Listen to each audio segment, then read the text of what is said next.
பலிகொளவு நன்மதொலி பிளந்தமுதலாய் குளித்தனை பகரமுடமுடிவிறந்து தமக்கருடமிட்டவர்த்தனை பரசுமுனிவன் வடிவு கொண்டு பரசுத்தனை பணிய விஷய தசமுகன் முடிகள் பத்துரித்தனை படிய முரளி. नमस्कार। ॐ शुक्लां वरदरं विष्णुं शशिवर्णं चतुर्भुजं प्रसन्नवदनं ध्यायेत् सर्वविघ्नोपशान्तये। गुरुब्रह्मा गुरुर्विष्णुः गुरुदेवो महेश्वरः गुरुसाक्षात् परब्रह्म तस्मै श्री गुरवे नमः। तस्मै श्री गुरवे नमः। ॐ शान्ति शान्ति शान्तिः। श्रीमान् वेङ्कटनाथार्यः कवितार्किककेसरी वेदान्ताचार्यवर्यो मे सन्निधत्तां सदा हृदि। रामानुजदया पात्रं ज्ञानवैराग्यभूषणं श्रीमद्वेङ्कटनाथार्यं वन्दे वेदान्तदेशिकं। लक्ष्मीनाथसमारम्भां नाथयामुनमध्यमाम् अस्मदाचार्यपर्यन्तां वन्दे गुरुपरम्पराम्। यो नित्यम् अच्युतपदाम्बुजयुग्मरुक्म व्यामोहतस्तदितराणि तृणाय मेने अस्मद्गुरोर्ह भगवतोऽस्य दयैकसिन्धोः रामानुजस्य चरणौ शरणं प्रपद्ये। சீரொன்னுத்தோப்புள் திருவேங்கடமுடையான் பாலனுச்சம் நப்பழமொழியுள் ஊரன்னொத்தானே அமையாதோ தாரணியில் வாழ்வார்க்கு வானேர போமளவும் வாழ்வு. ಎಲ್ಲರಿಗೂ ನಮಸ್ಕಾರ. ನವರತ್ನ ಮಾಲೆ ನವಮಣಿ ಮಾಲೆಯಲ್ಲಿ ಎರಡನೇ ಪಾಶ್ರ ನಾವು ಹೇಳ್ಕೊಳ್ತಾ ಇದ್ವಿ.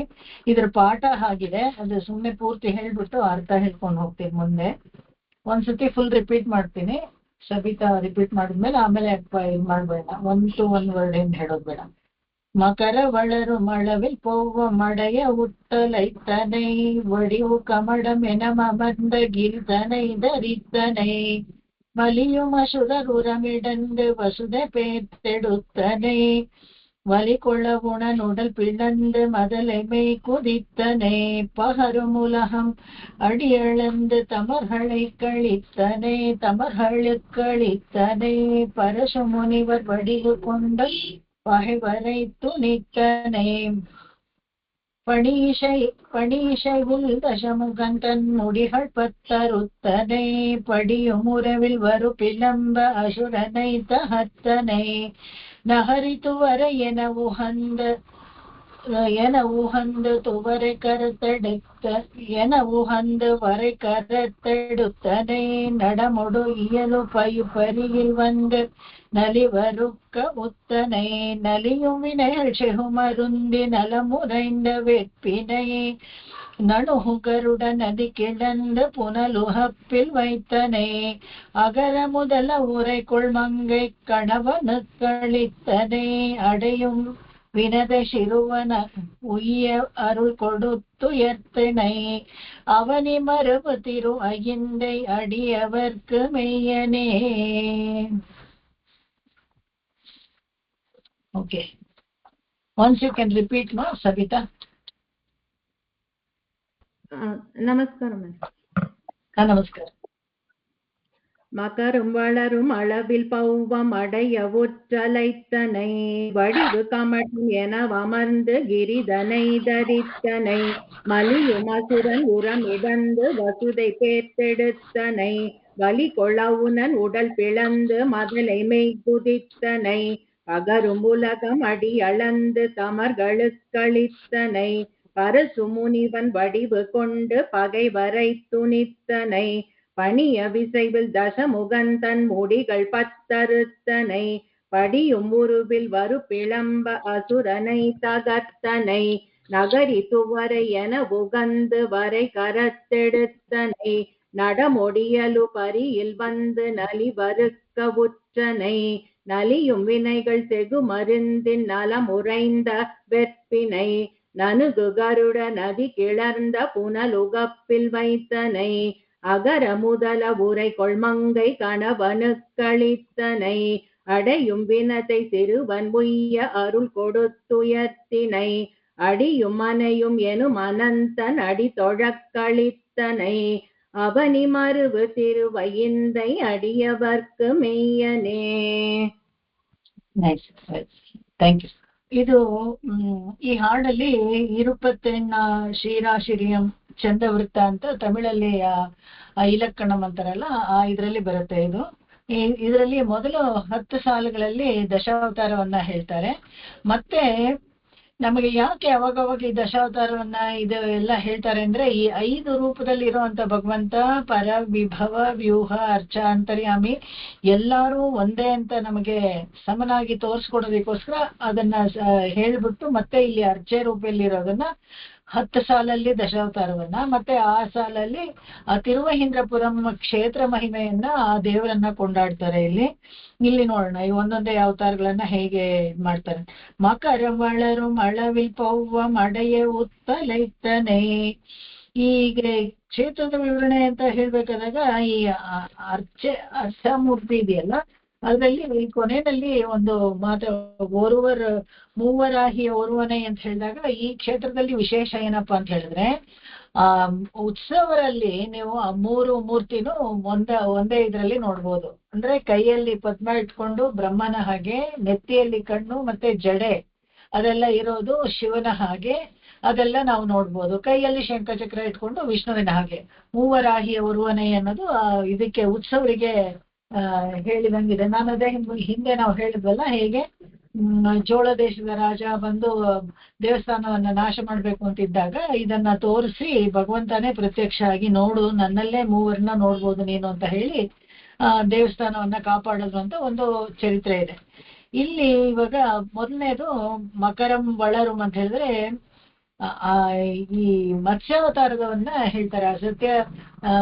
ರಾಜ ಸತ್ಯಂತ ಅಂತ ಒಬ್ಬ ಇದ್ದ, ಅವನಿಗೆ ಈ ಸಣ್ಣ ಮೀನು ಸಿಕ್ತು. ಅದು ಬೆಳೀತಾ ಹೋಗಿ ದೊಡ್ಡ ಶೃಂಗಿ ಇರುವಂತ ಒಂದು ದೊಡ್ಡ ಮೀನಾಗಿ ಎಲ್ಲ ಇದರಲ್ಲಿ ಪ್ರಕೃತಿ ಮಂಡಲದಲ್ಲಿ ಇರುವಂತ ಎಲ್ಲ ವಸ್ತುಗಳನ್ನು ಕಾಪಾಡೋದಕ್ಕೋಸ್ಕರ ಸಪ್ತಋಷಿಗಳೊಂದಿಗೆ ಒಂದು ದೋಣಿಯಲ್ಲೇ ಇಟ್ಕೊಂಡು ಆ ರಾಜನನ್ನು ಜಲಪ್ರಳಯ ಬಂದಾಗ ಕಾಪಾಡ್ನು ಅಂತ ಒಂದು ಕಥೆನೂ ಹೇಳ್ತಾರೆ. ಇನ್ನೊಂದು ಹಯಗ್ರೀವ ಅನ್ನೋ ರಾಕ್ಷಸ ಹೇಗೆ ಇದನ್ನ ಬ್ರಹ್ಮನಿಂದ 4 ವೇದಗಳನ್ನ ಕದ್ದುಬಿಟ್ಟು ಇದ್ರೊಳಗೆ ಹೊಟ್ಟೋಗ್ಬಿಡ್ತಾನೆ. ಯಾವಾಗ ಸಮುದ್ರದ ತಳಕ್ಕೆ ಹೊಟ್ಟೋಗ್ತಾನೆ, ಯಾವಾಗ ಈ ಮತ್ಸ್ಯಾವತಾರ ಹೋಗಿ ಆ 4 ವೇದಗಳನ್ನು ಮತ್ತೆ ತಂದು ಚತುರ್ಮುಖ ಬ್ರಹ್ಮನಿಗೆ ಕೊಡತ್ತೆ. ಇದು ಮತ್ಸ್ಯಾವತಾರ.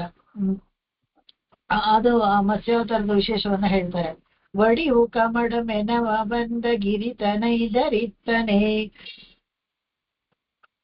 ಇದು ಸಮುದ್ರ ಮಥನ ಸಮಯದಲ್ಲಿ ಮಂದಾರ ಪರ್ವತವನ್ನ ತಗೊಂಬಂದು ಗರುಡ ಕೊಟ್ಟು ಅದನ್ನ ಇಟ್ಟು ಕ್ಷೀರಸಾಗರದಲ್ಲಿ ಕಡಿತಾ ಇರ್ಬೇಕಾದ್ರೆ ಅದು ಮುಳುಗೋಗ್ತಾ ಇರುತ್ತೆ. ಅದನ್ನ ಎತ್ತಿ ಹಿಡಿಬೇಕು ಅಂತ ಒಂದು ದೊಡ್ಡ ಕಮಡಂ ಅಂದ್ರೆ ಕಮಟ, ಆ ಕಮಟವನ್ನ ಒಂದು ದೊಡ್ಡ ಬೃಹದಾಕಾರದ ಆಮೆ ರೂಪದಲ್ಲಿ ತಾನೇ ಅದನ್ನ ಬೆನ್ನ ಮೇಲೆ ಇಟ್ಕೊಂಡ ಮಂದಾರ ಪರ್ವತವನ್ನ ಇವರು ಅದನ್ನ ಕಡಿಯಕ್ಕೆ ಸಹಾಯ ಮಾಡ್ತಾನೆ ಭಗವಂತ. ಈ ಎಲ್ಲವನ್ನೂ ಉದ್ಧಾರ ಮಾಡ್ಬೇಕು ಅಂದಾಗ ಭಗವಂತನೇ ನೇರವಾಗಿ ಬಂದು ಪ್ರತ್ಯಕ್ಷವಾಗಿ ಅವತಾರಗಳನ್ನ ತಾಳಿ ತಾನು ಕೂಡ ಜೊತೆಯಲ್ಲಿ ನಿಂತ್ಕೊಂಡು ಇದು ಮಾಡ್ತಾನೆ. ಇದನ್ನ ಸಮುದ್ರ ಮಥನ ಮಾಡ್ಬೇಕಾದ್ರೆ ನೋಡಿದ್ರೆ ಕೇಶವನಾಗಿ ಮುಂಗಟ್ಟಲ್ಲಿ ತಾನು ನಿಂತ್ಕೊಳ್ತಾನೆ. ಯಾಕಂದ್ರೆ ಇವರಿಬ್ರೇ ಎಲ್ಲ ಕಳೀತಾ ಇದ್ದಾಗ 66,000 ಕೋಟಿ ಇವರಿದ್ದಾರೆ. ಯಾರು ರಾಕ್ಷಸರ ಮಂದಿ ಜಾಸ್ತಿ. ಅವ್ರು ಎಳೆದಾಗ ಈ ದೇವತೆಗಳೆಲ್ಲ ಹೋಗಿ ಎಲ್ಲ ಮುಗ್ರಿಸಿ ರಾಕ್ಷಸರ ಮೇಲೆ ಬಿದ್ದ್ಬಿಡ್ತಾ ಇದ್ರಂತೆ, ಕಡಿಯಕ್ಕೆ ಆಗ್ತಾ ಇರ್ಲಿಲ್ಲ. ಅವಾಗ ಏನ್ ಮಾಡೋದು ಅಂತ ಮತ್ತೆ ಸಮಸ್ಯೆ ತಗೊಂಡ್ ಬಂದಾಗ ಕೇಶವನಾಗಿ ಸಾಕ್ಷಾತ್ ನಾರಾಯಣನೇ ಮುಂಗಟ್ಟಲ್ಲಿ ಮೊದಲು ನಿಂತ್ಕೊಂಡು ತಾನೇ ಕಡಿತಾನೆ.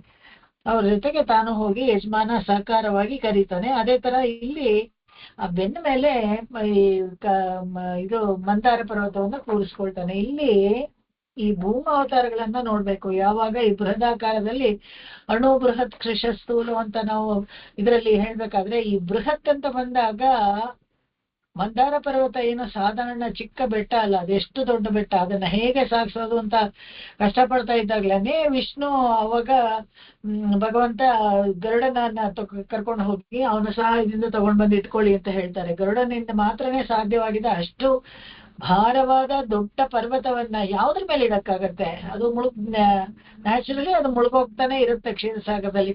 ಕಡಿತಾ ಒಂದು ಹಾವು ಬೇರೆ ಜಾರ್ತಾ ಇದೆ, ಆ ಬೆಟ್ಟ ಬೇರೆ ಭಾರ ಜಾಸ್ತಿ, ಅದು ಮುಳುಗೋಗ್ತಾ ಇದೆ. ಅದನ್ನ ತಡಿಯಕ್ಕೆ ಅದಕ್ಕಿಂತ ಒಂದು ಬಲಿಷ್ಠವಾದ ಒಂದು ಪದಾರ್ಥ ಬೇಕು. ಅದಕ್ಕೋಸ್ಕರನೇ ಅದಕ್ಕಿಂತ ದೊಡ್ಡದಾಗಿ ಈ ಕೂರ್ಮಾವತಾರವನ್ನ ಮಾಡ್ತಾನೆ. ಅಷ್ಟೇ ಅಲ್ಲದೆ ಇವರೆಲ್ಲ ಹೀಗೆ ಹಾವು ಹಿಡ್ಕೊಂಡು ಕಡಿದ್ರಲ್ಲ, ಅದರಿಂದಾನೇ ಮಂದಾರ ಪರ್ವತ ಕಡಿಯಕ್ಕಾಯ್ತಾ ಅಂದ್ರೆ ಖಂಡಿತವಾಗ್ಲೂ ಇಲ್ವಂತೆ. ಕೂರ್ಮದ ಬೆನ್ನ ಮೇಲೆ ಒಂದು ಸುದರ್ಶನ ಚಕ್ರ ಇತ್ತು. ಆ ಸುದರ್ಶನ ಚಕ್ರ ಮೇಲೆ ಮಂದಾರ ಪರ್ವತ ಒಳ್ಳೆ ಲಿವರ್ ತರ ಕೂತ್ಕೊಂಡು ನಾವು ಮಿಕ್ಸರಲ್ಲೆಲ್ಲ ಹೀಗೆ ನಾವು ಫಿಕ್ಸ್ ಮಾಡ್ತೀವಲ್ಲ ಆ ತರ, ಅದೇನೆ ಆ ಕೂರ್ಮನೆ ಆ ಸುದರ್ಶನನೇ ಕಡ್ದಿದ್ದು ಇದು ಅಂತ ಹೇಳ್ತಾರೆ. ಆತರ ಅದೊಂದು ಕಮಟಮ್ಮ ಅವತಾರ ಅದೊಂದು. ಮಲಿಯು ಮಶುರನ್ ಉರಮಿಡಂದು ವಸುಧೈ ಪೇರ್ತೆಡುತ್ತನೆ. ಮಲಿಯು ಅಂತ ಹೇಳಿದ್ರೆ ತುಂಬಾ ದುರಹಂಕಾರಿ. ಯಾರು? ಹಿರಣ್ಯಾಕ್ಷ. ಅವನು ಹಿರಣ್ಯಾಕ್ಷನ ಎದೆಯನ್ನ ಸೀಳಿ ಭೂದೇವಿಯನ್ನ ರಕ್ಷಿಸಿದ. ಪಾತಾಳ ಲೋಕದಲ್ಲಿ ತಗೊಂಡು ಹೋಗಿ ಇಟ್ಕೊಂಡ್ಬಿಟ್ಟಿದ್ದ. ಚೇಷ್ಟೆಗಳು ಶಕ್ತಿ ಜಾಸ್ತಿ ಇದ್ದಾಗಂತೆಲ್ಲ ಒಂಥರ ಚೇಷ್ಟೆಗಳು ನಾವು ನೋಡಿದೀವಲ್ಲ, ಹೇಗೆ ಬಲಿಷ್ಠವಾದ ದೊಡ್ಡ ದೊಡ್ಡ ರಾಷ್ಟ್ರಗಳು ಚಿಕ್ಕದಾಗಿರುವಂತ ಶಾಂತಿಯುಕ್ತವಾದ ರಾಷ್ಟ್ರಗಳು ತಂಪಾಡಿ ತಾವು ಇರಕ್ಕೆ ಬಿಡೋದಿಲ್ಲ. ಅಲ್ಲಿಂದ ಬಂದು ಏನೋ ಒಂದು ಚೇಷ್ಟೆ ಮಾಡ್ತಾರೆ, ಯಾವುದೋ ಒಂದು ಭಯೋತ್ಪಾದ ಮಾಡೋದು. ಅಯ್ಯೋ ಹೇಗಪ್ಪ ನಾವು ಇನ್ನು ಮುಂದೆ ಇರಕ್ಕಾಗತ್ತೆ, ಆಗೋದಿಲ್ಲ ಅನ್ನೋ ತರ, ಅವರನ್ನೇ ನಾವು ಸೋರಿಸ್ಕೊಂಡಿರ್ಬೇಕು ಅನ್ನೋ ತರ ಎಲ್ಲ ಹೆದರಿಕೆ ಉಂಟು ಮಾಡ್ತಾರಲ್ಲ, ಅದೇ ತರನೇ ಇವನು ಅಷ್ಟೇನೆ ಭೂಮಿನ ತಗೊಂಡು ಹೋಗಿ ಪಾತಾಳ ಲೋಕದಲ್ಲಿ ಸ್ಲಶ್ ಅಂತಾರೆ, ಕೊಚ್ಚೆ, ಅದರಲ್ಲಿ ಇಟ್ಕೊಂಡ್ಬಿಟ್ಟಿದ್ದ. ಭೂದೇವಿ ತುಂಬಾ ದುಃಖಪಟ್ಟ, ಅಯ್ಯೋ ನಾನು ಕಷ್ಟದಲ್ಲಿದ್ದೀನಿ, ನನ್ನ ಮೇಲಿರೋ ಜೀವರಾಶಿಗಳು ಯಾವುದು ಉಳಿತಾ ಇಲ್ಲ, ಅವುಗಳಿಗೆಲ್ಲ ಒಂದು ಉಳಿಗಾಲ ನೀನು ತೋರಿಸು ಅಂತ ಹೇಳಿ ಬೇಡ್ಕೊಳ್ತಾಳೆ. ಕ್ಷೀರಸಾಗರದಲ್ಲಿ ಭೂಮಿ ಮೇಲೆ ಬಿಟ್ಟಿದ್ದ ಒಂದು ಕಮಲ ತೇಲ್ಕೊಂಡ್ ಬಂದು ಅದರಲ್ಲಿ ಭೂದೇವಿಯ ಮುಖವನ್ನ ನೋಡ್ತಾನೆ ಭಗವಂತ. ಇದೇನಾಯ್ತು ಅಂತ ನೋಡಿದಾಗ ಭೂದೇವಿ ಸಂಕಷ್ಟದಲ್ಲಿರೋದು ಗೊತ್ತಾಗತ್ತೆ. ಆವಾಗ ವರಾಹ ಅವತಾರವನ್ನ ತೆಗೆದು ತನ್ನ ಕೋಟಿಯಿಂದ ಕೊಂಬಿರುತ್ತಲ್ಲ ಅದರಿಂದ ಇಡಂದ್ ಆ ಕೆಳಗಡೆ ಹೂತ್ಕೊಂಡ್ಬಿಟ್ಟಿರುತ್ತೆ ಕೊಚ್ಚೆನಲ್ಲಿ, ಟೈರ್ಗಳೆಲ್ಲ ಕೊಚ್ಚೆನಲ್ಲಿ ಸಿಕ್ಕಾಕೊಂಡ್ಬಿಡುತ್ತಲ್ಲ, ಆ ತರ ಹೋಗಿ ಅವನ್ಗೆ ಏನ್ ಬೇಕಾಗಿದೆ ತಗೊಂಡ ಭೂಮಿನ ಬೃಹದಾಕಾರವಾಗಿ. ಇವ್ರಿಗೆಲ್ಲ ಇಂದ್ರಜಾಲ ಮಹೇಂದ್ರಜಾಲ ರಾಕ್ಷಸರಿಗೆ ಎಂಥ ಶೇಪ್ ಬೇಕಾದ್ರೆ ತಗೋಬಹುದು. ದೊಡ್ಡದಾಗಾದ ಭೂಮಿನ ಆ ಕಕ್ಷೆಯಿಂದ ಕಿತ್ಬಿಟ್ಟು ತಗೊಂಡು ಒಳ್ಳೆ ಒಂದು ಚೆಂಡೆ ಎಸೆಯೋದ್ರ ಪಾತಾಳ ಲೋಕದಲ್ಲಿ ಎಸ್ಬಿಟ್ಟು ಅಲ್ಲಿ ಹೋಗಿ ಕೆಳಗಡೆ ಆ ಕೊಚ್ಚೆನಲ್ಲಿ ಸಿಕ್ಕಾಕೊಂಡ್ಬಿಡ್ತು. ಇವಾಗ ಅದನ್ನ ಇಡಂದ್ ವರಾಹ ರೂಪಿಯಾಗಿ ಅವತಾರ ಮಾಡಿ ಹಿರಣ್ಯಾಕ್ಷನ ಎದೆಯನ್ನ ಸೀಳಿ ವಸುದೆ ಅಂದ್ರೆ ಭೂದೇವಿಯನ್ನ ಪೇರ್ತೆಡುತ್ತಾನೆ. ಅದನ್ನ ಕೆಳಗಿಂದ ಬಲವಂತವಾಗಿ ತೆಗೆದು ಮೇಲ್ಗಡೆ ತಂದು ಅದ್ರ ಕಕ್ಷೆನಲ್ಲಿ ಮತ್ತೆ ಇಡ್ತಾನೆ. ಒಲಿ ಕೊಳವುಣ ನುಡಲ್ ಪಿಳ್ಳಂದ್ ಮೊದಲೇ ಬೇಕುದಿತ್ತನೆ. ಪ್ರಹ್ಲಾದನಿಗೆ ಚಿಕ್ಕ ಮಗು ಅವನ ಗರ್ಭದಲ್ಲಿದ್ದಾಗ್ಲೇ, ಕಯಾದುವ ಗರ್ಭದಲ್ಲಿದ್ದಾಗ್ಲೇ ನಾರದರು ಎಲ್ಲ ಭಕ್ತಿಯನ್ನ ಪ್ರಚಾರ ಮಾಡಿ ಭಗವಂತನ ವಿಷಯ, ಶ್ರೀಹರಿಯ ವಿಷಯವನ್ನ ಸಂಪೂರ್ಣ ಹೇಳಿದ್ದು ಆಯ್ತು. ಅವಾಗ ಈ ಜೀವಾತ್ಮಗಳೆಲ್ಲ ಭಗವಂತನಿಗೆ ಸೇರಿದ್ದು, ಎಲ್ಲರಲ್ಲೂ ಭಗವಂತ ಇದ್ದಾನೆ ಅಂತ ಪ್ರಹ್ಲಾದನಿಗೆ ಗೊತ್ತಿತ್ತು. ಅದನ್ನ ಅವ್ರ ತಂದೆಗೆ ಹೇಳಿದ್ರೆ ಕೂಡ ಅವನು ಕೇಳ್ತಾ ಇರ್ಲಿಲ್ಲ. ಅವನಿಗೆ ಒಂದೇ ಒಂದು ಏನಪ್ಪಾ ಅಂದ್ರೆ ಹರಿ ಮೇಲೆ, ಶ್ರೀಹರಿ ಮೇಲೆ ಸೇರಿ ತೀರ್ಸ್ಕೊಳ್ಬೇಕು. ಕಾರಣ ಏನಪ್ಪಾ ಅಂತ ಹೇಳಿದ್ರೆ ತನ್ನ ತಮ್ಮನಾದ ಹಿರಣ್ಯಾಕ್ಷನನ್ನ ಕೊಂದುಬಿಟ್ಟ ಅವನು ನಮಗೆ ಶತ್ರು, ಅವನನ್ನೇನಾದ್ರೂ ಮಾಡಿ ಸಾಯಿಸ್ಬೇಕು ಅಂತಾನೆ ಇದ್ದ. ಅಂಥದ್ರಲ್ಲಿ ತನ್ನ ಮಗನೇ ಅವನು ಹರಿನ ಸ್ಮರಣೆ ಮಾಡ್ತಾನೆ ಅಂದ್ರೆ ಸಹಿಸ್ಲೇ ಇಲ್ಲ. ಒಲಿಕುಳ್ ಅವಣ ನುಡಲ್ ಪಿಳಂದ, ಅವನಿಗೆ ಏನ್ ಮಾಡ್ದ, ಅವಣ ಅಂದ್ರೆ ರಾಕ್ಷಸ, ಅವನ ಉಡಲ್ ಅವನ ದೇಹವನ್ನ ಸೀಳಿ ಮೊದಲೇ ಮೈ ಕುದಿತಾನೆ. ಅವನು ಈ ಮಗು ಇದೆಯಲ್ಲ, ಸಣ್ಣ ಮಗು ಹೇಳಿದ ಮಾತು ಸುಳ್ಳಾಗ್ಬಾರ್ದು ಅಂತ ಹೇಳಿ ಮೇ ನಿಜ ಆಗ್ಬೇಕು ಅವನು ಹೇಳಿದ್ದು ಅಂತ ಹೇಳಿ ಒಂದು ಕಂಬದಿಂದ ಜಿಗಿದು ಬಂದು, ಇಲ್ಲಿದಾನ ಅಂತ ಕೇಳಿದಕ್ಕೆ ಅಲ್ಲಿದೇನೆ ಹೌದು ಅಂತ ಹೇಳಿ ಆ ಕಂಬದಿಂದ ಬಂದು ಜಿಗಿದು ಇವರನ್ನ ಪ್ರಹ್ಲಾದನನ್ನ ರಕ್ಷಿಸಿ ಹಿರಣ್ಯಕಶಿಪುವನನ್ನ ಸಂಹಾರ ಮಾಡ್ತಾನೆ. ಅದು ನರಸಿಂಹ ಅವತಾರ. ಒಟ್ಟೆ ಒಂದು ಒಳ್ಳೆ ಕಾವ್ಯದ ಲಕ್ಷಣ ಅಂತ ಹೇಳಿದ್ರೆ ಸೃಷ್ಟಿ ರಹಸ್ಯ ಹೇಳ್ಬೇಕು, ದಶಾವತಾರಗಳನ್ನ ಅದ್ರಲ್ಲಿ ಇದ್ರೆ ನಮಗೆ ತುಂಬಾ ಕ್ಷೇಮ, ಆಮೇಲೆ ಮೋಕ್ಷಕ್ಕೆ ಒಂದು ಮಾರ್ಗವನ್ನು ಕೊಡ್ಬೇಕು. ಇದೆಲ್ಲನೇ ಒಂದು ಕಾವ್ಯದ ಲಕ್ಷಣ, ಒಂದು ಗ್ರಂಥದ ಲಕ್ಷಣ. ಇದೆಲ್ಲ ಇದ್ರೆ ಆದ ಗ್ರಂಥ ಅವಲೋಕನೆ ಮಾಡೋದ್ರಲ್ಲಿ ಒಂದು ಅರ್ಥ ಇದೆ. ಇಲ್ಲೇ ಆದ್ರೆ ಸುಮ್ಮನೆ ಏನೋ ಒಂದು ಕತೆ ಓದೋ ತರ ಯಾವ್ದನ್ನ ಓದಿದ್ರೆ ಏನು ಪ್ರಯೋಜನ ಇಲ್ಲ. ಪುರಾಣಗಳೇ ಆಗ್ಲಿ ಇದ್ರೆ ಆಗ್ಲಿ ಉಪಬ್ರಹ್ಮಣಗಳಲ್ಲೆಲ್ಲ ಈ ವಿಷಯಗಳೆಲ್ಲ ತುಂಬಿರ್ಬೇಕು. ಸೊ ಇದರಲ್ಲಿ ಸೊಗಸಾಗಿ ನವಮಣಿ ಮಾಲೆಯಲ್ಲಿ ದಶಾವತಾರವನ್ನ ಪೂರ್ತಿ ಹೇಳಿದ್ದಾರೆ. ಪಹರ ಮೂಲಹಂ ಅಡಿಯಳ್ அகரு முலகம் அடியளந்து தமர்களு கழித்தனை ಕ್ರೀಡಾವಿದ್ದವದಾನ ದಾನವಯಶೋ ನಾಸೀರದಾಟಿ ಭಟಃ ತ್ರಯಕ್ಷಂ ಕ್ರೀಡಾವಿದ್ದ ವದಾನ್ಯ ಅಂತ ಕೇಳ್ತಾ ಇದ್ನಂತೆ. ಯಾರು? ಬಲಿಚಕ್ರವರ್ತಿ. ಒಂಥರ ಕ್ಯೂ ಇದೆಯಲ್ಲ ದಾನ ಕೊಡೋದ್ರಲ್ಲಿ ಅವನು ತುಂಬಾ ದಾನಶೂರ ಕರ್ಣನಿಗೆ ಹೆಸರು ಬಂತು. ಅದಕ್ಕಿಂತ ಒಂದು ಕೈ ಹೆಚ್ಚಂತೆ ಬಲಿಚಕ್ರವರ್ತಿ. ತನ್ನನ್ನ ಬಿಟ್ರೆ ಇಲ್ಲ ಅಂತ ಒಂದು ಅಹಂಕಾರನೂ ಇತ್ತು.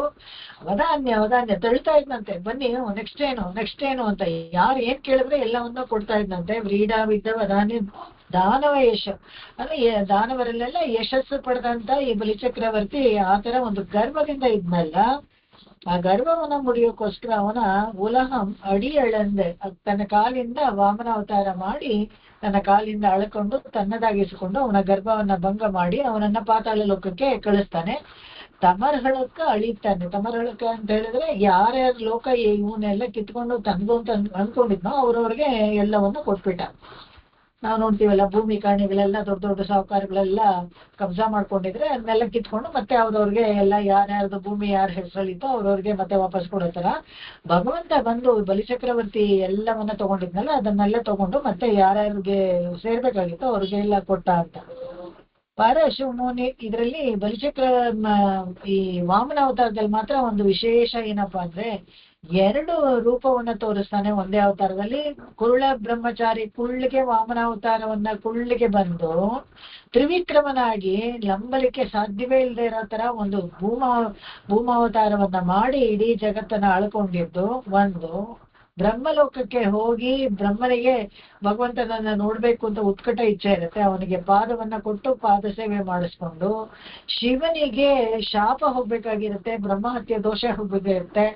ಇವನ ಪಾದೋದಕವನ್ನ ಅವನ ತಲೆಗೆ ಸುರಿಸಿ ಅವನನ್ನ ಶಾಪ ವಿಮೋಚನೆ ಮಾಡಿ ಬಲಿಚಕ್ರವರ್ತಿಯನ್ನು ಉದ್ಧಾರ ಮಾಡ್ಬೇಕಾಗತ್ತಂತೆ. ಇದೇ ನ್ಯಾಯ ರೀ. ಅವನ ಹತ್ರ ಇರೋದೆಲ್ಲ ಕಿತ್ಕೊಂಡು ಅವನನ್ನೇನು ಉದ್ಧಾರ ಮಾಡೋದು ಅಂತ ಹೇಳಿದ್ರೆ ಅವನ ಹತ್ರ ಎಷ್ಟೇ ಇದ್ರೆ ಕೂಡ ಅವನು ಉದ್ಧಾರ ಅಂತ ಆಗೋದಿಲ್ಲ. ಭಗವಂತನ ಕಾಲು ಅವನ ತಲೆ ಮೇಲೆ ಇಟ್ಟಾಗ ಎಂತ ಒಂದು ಆಶ್ಚರ್ಯಕರವಾದ ಒಂದು ಸಂಗತಿ ನಡೆಯುತ್ತೆ ಅಂದ್ರೆ ಅವನು ಹೋಗಿ ಪಾತಾಳ ರಸಾತಳ ಅದೇನೋ ಒಂಥರ ಕೆಟ್ಟ ಕೆಳಗಡೆ ಅಧೋಲೋಕವೇ ಹೊರತು ರಸಾತಳದಲ್ಲಿ ಎಲ್ಲ ಆನಂದವನ್ನು ಅನುಭವಿಸ್ಬೋದು.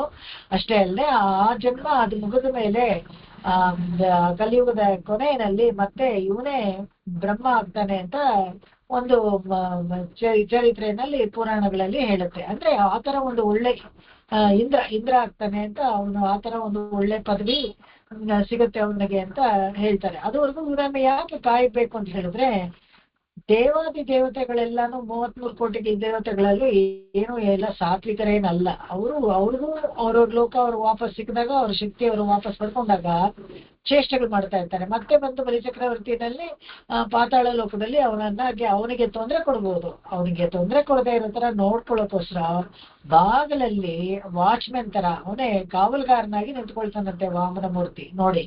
ಯಾಕಂದ್ರೆ ಮನಸ್ಸಲ್ಲಿ ಅವನಿಗೆ ಒಂದು ಬೇಜಾರೇ ಇತ್ತು. ಇವನು ಒಳ್ಳೇದಾಗೆ ದಾನ ಮಾಡ್ತಾ ಇದ್ದ, ಕೇಳಿದ್ದೆಲ್ಲ ಕೊಡ್ತಾ ಇದ್ದ.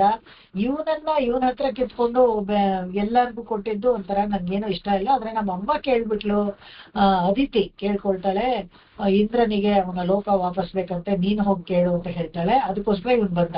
ಅದಕ್ಕೋಸ್ಕರ ನಮ್ಮ ಅಮ್ಮನ ಮಾತು ಮೀರ್ಬಾರ್ದು ಅಂತ ಬಂದೆ ಅಂತ ಹೇಳಿ ಅವನು ಪಾತಾಳ ಲೋಕದಲ್ಲಿ ಇಟ್ಕೊಂಡು ಬಲಿಚಕ್ರವರ್ತಿಯನ್ನ ಕೂಡ ಉದ್ಧಾರ ಮಾಡ್ತಾನೆ.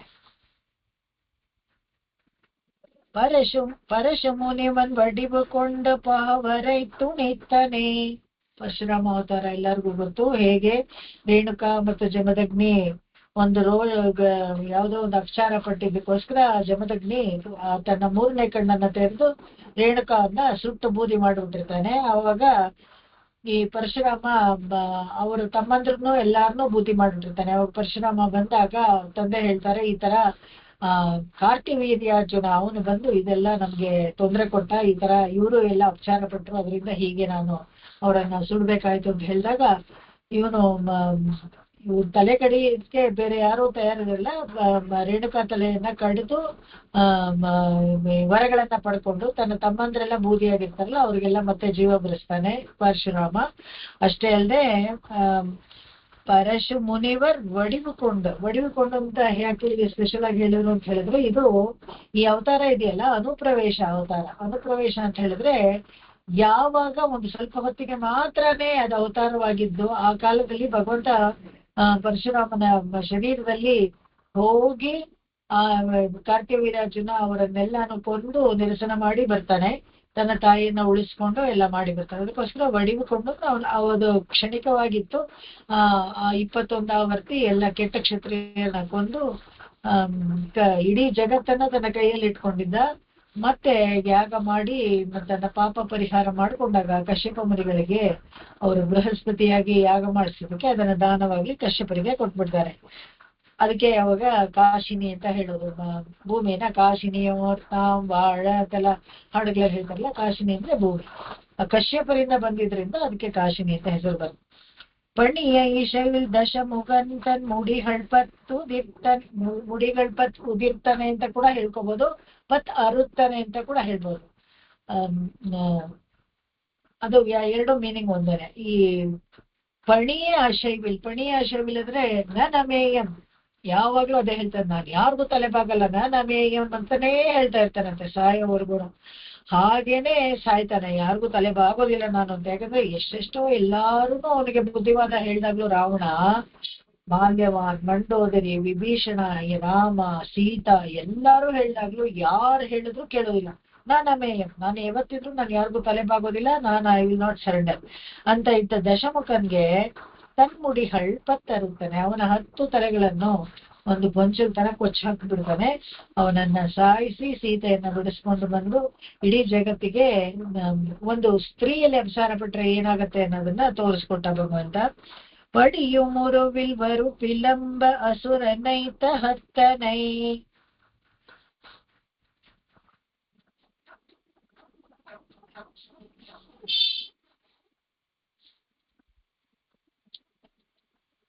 ಈ ಪಡಿಯ ಮುರವಿಲ್ಲ ಅಂತ ಹೇಳಿದ್ರೆ, ಒಂದು ಸುಳ್ಳಾಗಿ ಒಂದು ಗೋಪಬಾಲಕಂ ತರ ಒಬ್ಬ ರಾಕ್ಷಸ ಬರ್ತಾನಂತೆ. ಯಾರಪ್ಪ ಅಂತ ಹೇಳಿದ್ರೆ ಪ್ರಲಂಬಾಸುರ ಅನ್ನೋ ಇವರೆಲ್ಲಾನು ಪೂತಿನಿ, ತೃಣವ್ರತ, ಅರಿಷ್ಟಾಸುರ, ಧೇನುಕಾಸುರ ಇವರೆಲ್ಲರೂ ಅಷ್ಟೇನೆ ಎಲ್ಲಾನು ವೇಷ ಬರೆಸ್ಕೊಂಡು ಬಂದು ಇಲ್ಲಿ ಗೋಕುಲದಲ್ಲಿ ಬಂದು ಆ ಮಗುವನ್ನ ಸಾಯಿಸ್ಬೇಕು ಅನ್ನೋಕೆ ಡೆಪ್ಟೇಷನ್ಗೆ ಬಂದಿರೋರು. ನಾವು ನೋಡ್ತೀವಲ್ಲ ಹೇಗೆ ಎಲ್ಲ ಬೇರೆ ಕಡೆಯಿಂದ ಡೆಪ್ಟೇಷನ್ ಕಳಿಸ್ತಾರೆ ಅವ್ನಿಗೆ ಕೆಟ್ಟದನ್ನ ಮಾಡೋಕ್ಕೋಸ್ಕರ. ಅದೇ ತರ ಕಂಸ ತಾನು ಈ ಮಗು ಹುಟ್ಟಿದ ಸಿದ್ಧಿ ಇನ್ನೂ ಬದುಕಿದೆ ಅನ್ನೋ ಸುದ್ದಿ ಗೊತ್ತಾದ್ಮೇಲೆ ಕೂಡ್ಲೇ ಒಬ್ಬರಾದ್ಮೇಲೆ ಒಬ್ರು ಪೂತನಿ, ಶಕಟಾಸುರ, ಅರಿಷ್ಟಾಸುರ, ಧೇನುಕಾಸುರ ಅಂತ ಒಬ್ಬೊಬ್ಬರನ್ನೇ ಕಳಿಸ್ತಾನೆ ಇರ್ತಾನೆ. ಯಾರು ವಾಪಸ್ ಬರೋದಿಲ್ಲ. ಒಂದ್ ಸೈಡ್ ಹೋಗ್ತಾರೆ ಡೆಪ್ಟೇಷನ್ಗೆ, ಮತ್ತೆ ರಿಪೋರ್ಟು ಆಗೋದಿಲ್ಲ. ಡೆತ್ ಏನಾಯ್ತು ಅಂತಾನು ಗೊತ್ತಾಗಲ್ಲ, ಸಮಾಚಾರನೂ ಗೊತ್ತಾಗಲ್ಲ, ಇನ್ನು ಕೃಷ್ಣ ಬದುಕಿದ್ದಾನೆ ಅಂತ ಮಾತ್ರ ಗೊತ್ತಾಗತ್ತೆ. ಅವಾಗ ಇವನು ಈ ನಾನು ಹೋಗಿ ಸಾಯಿಸ್ತೀನಿ ಅಂತ ಹೇಳ್ಬಿಟ್ಟು ಪಡಿಯ ಮುರವಿಲ್ಲ ಒಬ್ಬ ಗೋಪ ಬಾಲಕನ್ ತರನೇ ಬಂದ್ಬಿಡ್ತಾನೆ. ಇವರೆಲ್ಲ ರಾಕ್ಷಸರ ತರ ಬೇರೆ ಬೇರೆ ವೇಷದಲ್ಲಿ ಹೋದ್ರು, ನಾನು ಅವ್ರ ಗೋಪ ಬಾಲಕನ್ ತರನೇ ಹೋಗ್ತೀನಿ, ಗೊತ್ತಾಗಲ್ಲ ಅವ್ರಿಗೆ ಅಂತ ಹೋಗಿ ಅವ್ರ ಆಟದ ಮಧ್ಯೆ ಸೇರ್ಕೊಂಡು ಅವ್ರು ಆಟ ಆಡ್ತಾ ಇದ್ರಲ್ಲ, ಅದು ಆಟ ಆಡು. ಅವಾಗ ಏನಂದ್ರೆ ಒಂದು ಚಿನ್ನಿ ಕೋಲ್ ತರ ಅದನ್ನ ಎಷ್ಟು ದೂರಕ್ಕೆ ಹಾಕ್ತಾರೋ ಅಷ್ಟು ದೂರಕ್ಕೆ ಸೋತೋದವ್ರನ್ನ ಏನ್ ಮಾಡ್ಬೇಕು, ಗೆದ್ದವ್ರನ್ನ ಸೋತವರು ತಮ್ಮ ಭುಜದ ಮೇಲೆ ಕೂರಿಸ್ಕೊಂಡು ಅಷ್ಟು ದೂರಕ್ಕೆ ಓಡ್ಕೊಂಡು ಕರ್ಕೊಂಡು ಹೋಗ್ಬೇಕು. ಅದೊಂದು ಆಟ. ಹಾಗೆ ನಾವು ಕೆಲವು ಸತಿ ಎಲ್ಲ ಈ ಕುಂಟೆ ಬಿಲ್ಲೆಲ್ಲ ಅದೇ ತರ ಆಡ್ತಾ ಇದ್ವಿ. ಒಂದು ಅಷ್ಟು ದೂರ ಕುಂಟಬೇಕು ಅಂತ ಒಂದು ಪನಿಷ್ಮೆಂಟ್ ತರ ಆ ತರ ಎಲ್ಲ ಆಡ್ತಾ ಇದ್ವಿ ನಾವು. ಅದೇ ತರ ಇದರಲ್ಲಿ ಪ್ರಲಂಬಾಸುರನ್ ಜೊತೆಗೆ ಬರ್ತಾರೆ. ಅವ್ನಿಗೆ ಗೊತ್ತೇ ಆಗೋದಿಲ್ಲ. ಅವನು ಆಟ ಆಡ್ತಾ ಇರ್ಬೇಕಾದ್ರೆ ಬೇಕಂತಲೇ ಸೋಲ್ತಾನೆ. ಸೋತ್ ಬಿಟ್ಟು ಬಲರಾಮ ಅವನು ಬೆನ್ನ ಮೇಲೆ ಕೂತ್ಕೊಳ್ತಾನೆ. ಬಲರಾಮ ನಾನ್ ಕೂತ್ಕೊಳ್ತೀನಿ ಅಂತ ಹೇಳ್ತಾರಂತೆ. ಯಾಕಂದ್ರೆ ಅವನಿಗೆ ಏನೋ ಅನುಮಾನ ಈ ಹುಡುಗನ ಮೇಲೆ, ಇವನ್ ಎಲ್ಲೂ ನೋಡ್ದಕ್ಕೆ ಇಲ್ಲ, ಏನೋ ಹೊಸಬನ್ ತರ ಇದ್ದಾನೆ, ಗೊತ್ತಿಲ್ಲ ಯಾರೋ ಏನಾದ್ರೂ ಇರ್ಲಿ, ನಾನ್ ಕೂತ್ಕೊಳ್ತೀನಿ ಬೆನ್ ಮೇಲೆ ಅಂತ ಹೇಳ್ಬಿಟ್ಟು ಅವನು ಹೋಗ್ತಾನೆ. ಒಂದ್ ಸ್ವಲ್ಪ ದೂರ ಹಾಗೆ ನಡ್ಕೊಂಡು ಹೋಗ್ತಾ ಇರ್ತಾನೆ. ಆಮೇಲೆ ಬೇಗ ನಡೀತಾನೆ ಈ ಪ್ರಲಂಬಾಸುರ. ಆಮೇಲೆ ಓಡಕ್ ಶುರು ಮಾಡ್ಬಿಡ್ತಾನೆ. ಓಡಿ ಓಡಿ ಓಡಿ ಓಡಿ ಊರ ಆಚೆ ಹೊಟ್ಟೋಗ್ತಾನೆ. ಯಾರು ಬಲರಾಮನ ಬೆನ್ ಮೇಲೆ ಕೂಸ್ಕೊಂಡು ಊರ ಆಚೆ ಹೊಟ್ಟೋಗ್ತಾನೆ. ಅಷ್ಟ್ರಲ್ಲಿ ಗೊತ್ತಾಗ್ಬಿಡುತ್ತೆ. ಹೋಗ್ತಾ ಹೋಗ್ತಾನೆ ದೊಡ್ಡದಾಗಿ ಬೆಳೆದು ಬಿಡ್ತಾನಂತೆ, ರಾಕ್ಷಸಾಕಾರಕ್ಕೆ ದೈತ್ಯಾಕಾರಕ್ಕೆ ಬೆಳೆದು ಬಿಡ್ತಾನೆ ಆ ಪ್ರಲಂಬಾಸುರ. ಇದನ್ನ ನೋಡಿ ಅವನ ತಲೆಯನ್ನ ಕುಟ್ಟಿ, ಒಳ್ಳೆ ಫೌಂಟನ್ ತರ ರಕ್ತ ಬಂದ್ಬಿಡುತ್ತಂತೆ ತಲೆನಲ್ಲಿ, ಅವನನ್ನ ಕುಟ್ಟಿ ಅವನನ್ನ ಸಾಯಿಸ್ಬಿಡ್ತಾನೆ. ಯಾರು? ಬಲರಾಮ. ಆ ಪ್ರಲಂಬಾಸುರನನ್ನ ಕೊಂದಿದ್ದು ಬಲರಾಮನ ಅವತಾರದಲ್ಲಿ ಏನು ಕೆಲಸನೇ ಇರ್ಲಿಲ್ವಾ ಅಂತ ಯಾರು ಅಂದ್ಕೊಂಡ್ಬಿಡ್ಬಾರ್ದು. ಅವನು ಒಬ್ಬ ರಾಕ್ಷಸನ್ನ ಕೊಂದಿದ್ದಾನೆ. ಅವನು ಯಮುನಾ ತೀರೆಗೆ, ಯಮುನಾ ನದಿಗೆ ಒಂದು ಕಟ್ಟುಪಾಡು, ಹೇಗೆ ಒಂದು ಚಾನೆಲ್ ತರ ಹರಿಬೇಕು ಅನ್ನೋ ತರ ಮಾಡ್ಕೊಟ್ಟ. ಇನ್ನು ಅನೇಕ ವಿಷಯಗಳಿದೆ. ನಾವು ಹೆಚ್ಚಾಗಿ ಕೃಷ್ಣಾವತಾರದಲ್ಲಿ ಕೃಷ್ಣನ ಬಗ್ಗೆನೇ ಜಾಸ್ತಿ ಓದೋದ್ರಿಂದ ಬೇರೆಯವ್ರ ಬಗ್ಗೆ ಅವ್ರ ಚರಿತ್ರೆ ನಮ್ಗೆ ಗೊತ್ತಿರಲ್ಲ ಅಷ್ಟೇ. ಹಾಗಾಗಿ ಪಡಿಯಂ ಉರವಿಲ್ ಬಂದ ಈ ಪ್ರಲಂಬಾಸುರನನ್ನ ವಧೆ ಮಾಡ್ತಾನೆ. ನಹರಿತುವರೆ ಎನ ಉಹಂದ್ ವರೆ ಕರಕ್ತಡುತ್ತನೆ. ಈ ಗೋವರ್ಧನ ಬೆಟ್ಟ ಇದೆಯಲ್ಲ, ಅದು ಒಂದು ಈ ಅನೇಕ ಇದರಲ್ಲಿ ಕೃತಿಯಿಂದ ಎಲ್ಲ ಅವತಾರಗಳನ್ನ ಹೇಳ್ತಾ ಹೇಳ್ತಾ ನಾವು ನೋಡ್ತೀವಿ. ಕೆಲವು ಕಡೆ ಅವಮಾನ ಆಗತ್ತೆ ಬೇರೆಯವ್ರಿಗೆ, ಅವನು ಕೆಲವು ಕಡೆ ಪನಿಷ್ ಮಾಡ್ತಾನೆ, ಕೆಲವು ಕಡೆ ಸಾಯಿಸ್ತಾನೆ ಶತ್ರುಗಳನ್ನ, ಇವೆಲ್ಲ ನೋಡ್ತೀವಿ. ಇಲ್ಲಿ ಗೋವರ್ಧನ ಬೆಟ್ಟದ ವಿಷಯ ಬಂದಾಗ ಏನಪ್ಪಾ ಅಂತ ಹೇಳಿದ್ರೆ, ಅವನಿಗೆ ಈ ಇಂದ್ರನಿಗೆ ಯಾವಾಗ್ಲೂ ಹವಿಸ್ಕೊಡ್ತಾ ಇದ್ರು. ವರ್ಷಕ್ಕೊಂದ್ಸತಿ ಅವನಿಗೆ ಎಲ್ಲ ಗಾಡಿ ಕಟ್ಸ್ಕೊಂಡು ಎಲ್ಲ ಅನ್ನ ಆಹಾರಾದಿಗಳೆಲ್ಲ ತಗೊಂಡು ಹೋಗಿ ಇಂದ್ರನಿಗೆ ಕೊಡೋದು ಅಂತ. ಅದನ್ನ ಯಾಕೆ ಇಂದ್ರನಿಗೆ ಕೊಡ್ತೀರಾ, ಈ ಬೆಟ್ಟಕ್ಕೆ ಕೊಡಿ, ಇದೇ ಬೆಟ್ಟದಿಂದ ತಾನೇ ನಮಗೆ ಮಳೆ ಎಲ್ಲ ಬರೋದು, ಈ ಬೆಟ್ಟನೇ ನಮ್ಗೆ ಸಹಾಯ ಮಾಡೋದ್ರಿಂದ ಬೆಟ್ಟಕ್ಕೆ ಕೊಡಿ ಅಂತ ಹೇಳ್ಬಿಡ್ತಾನೆ ಭಗವಂತ. ಸರಿ, ಮುಗ್ಧರು ಯಾರು? ಇವರು ಗೋಪಬಾಲಕರೆಲ್ಲ, ಗೋಪ ಜನಗಳೆಲ್ಲ ಮುಗ್ಧರು. ಕೃಷ್ಣ ಏನ್ ಹೇಳಿದ್ರೆ ಅದು ಸರಿ ಅಂತ ಕೇಳೋರೇನೆ. ಸರಿ ಅಂತ ಹಾಗೆ ಮಾಡಿದ್ರು. ಎಲ್ಲ ಬೆಟ್ಟಕ್ಕೆ ಕೊಟ್ರು. ಬೆಟ್ಟ ಎಲ್ಲೋ ಕೃಷ್ಣ ಬರ್ಲೇ ಇಲ್ವಲ್ಲ, ತಿರ್ಲೇ ಇಲ್ವಲ್ಲ ಅಂದ್ರೆ ಹಂಗೋರ್ ಬೂದ ಹೊಡಿಕೊಂಡು ಬಂತು ಅಂತ ಹಿಂದ್ಗಡೆಯಿಂದ ಒಂದ್ ಕೈ ಬಂದಂಗ್ ಬಂದು ಎಲ್ಲವನ್ನ ತಿಂದು ಹಾಕ್ಬಿಟ್ಟ. ಇವನೇ ಕೃಷ್ಣನೇ ತಿಂದ್ಬಿಟ್ಟ.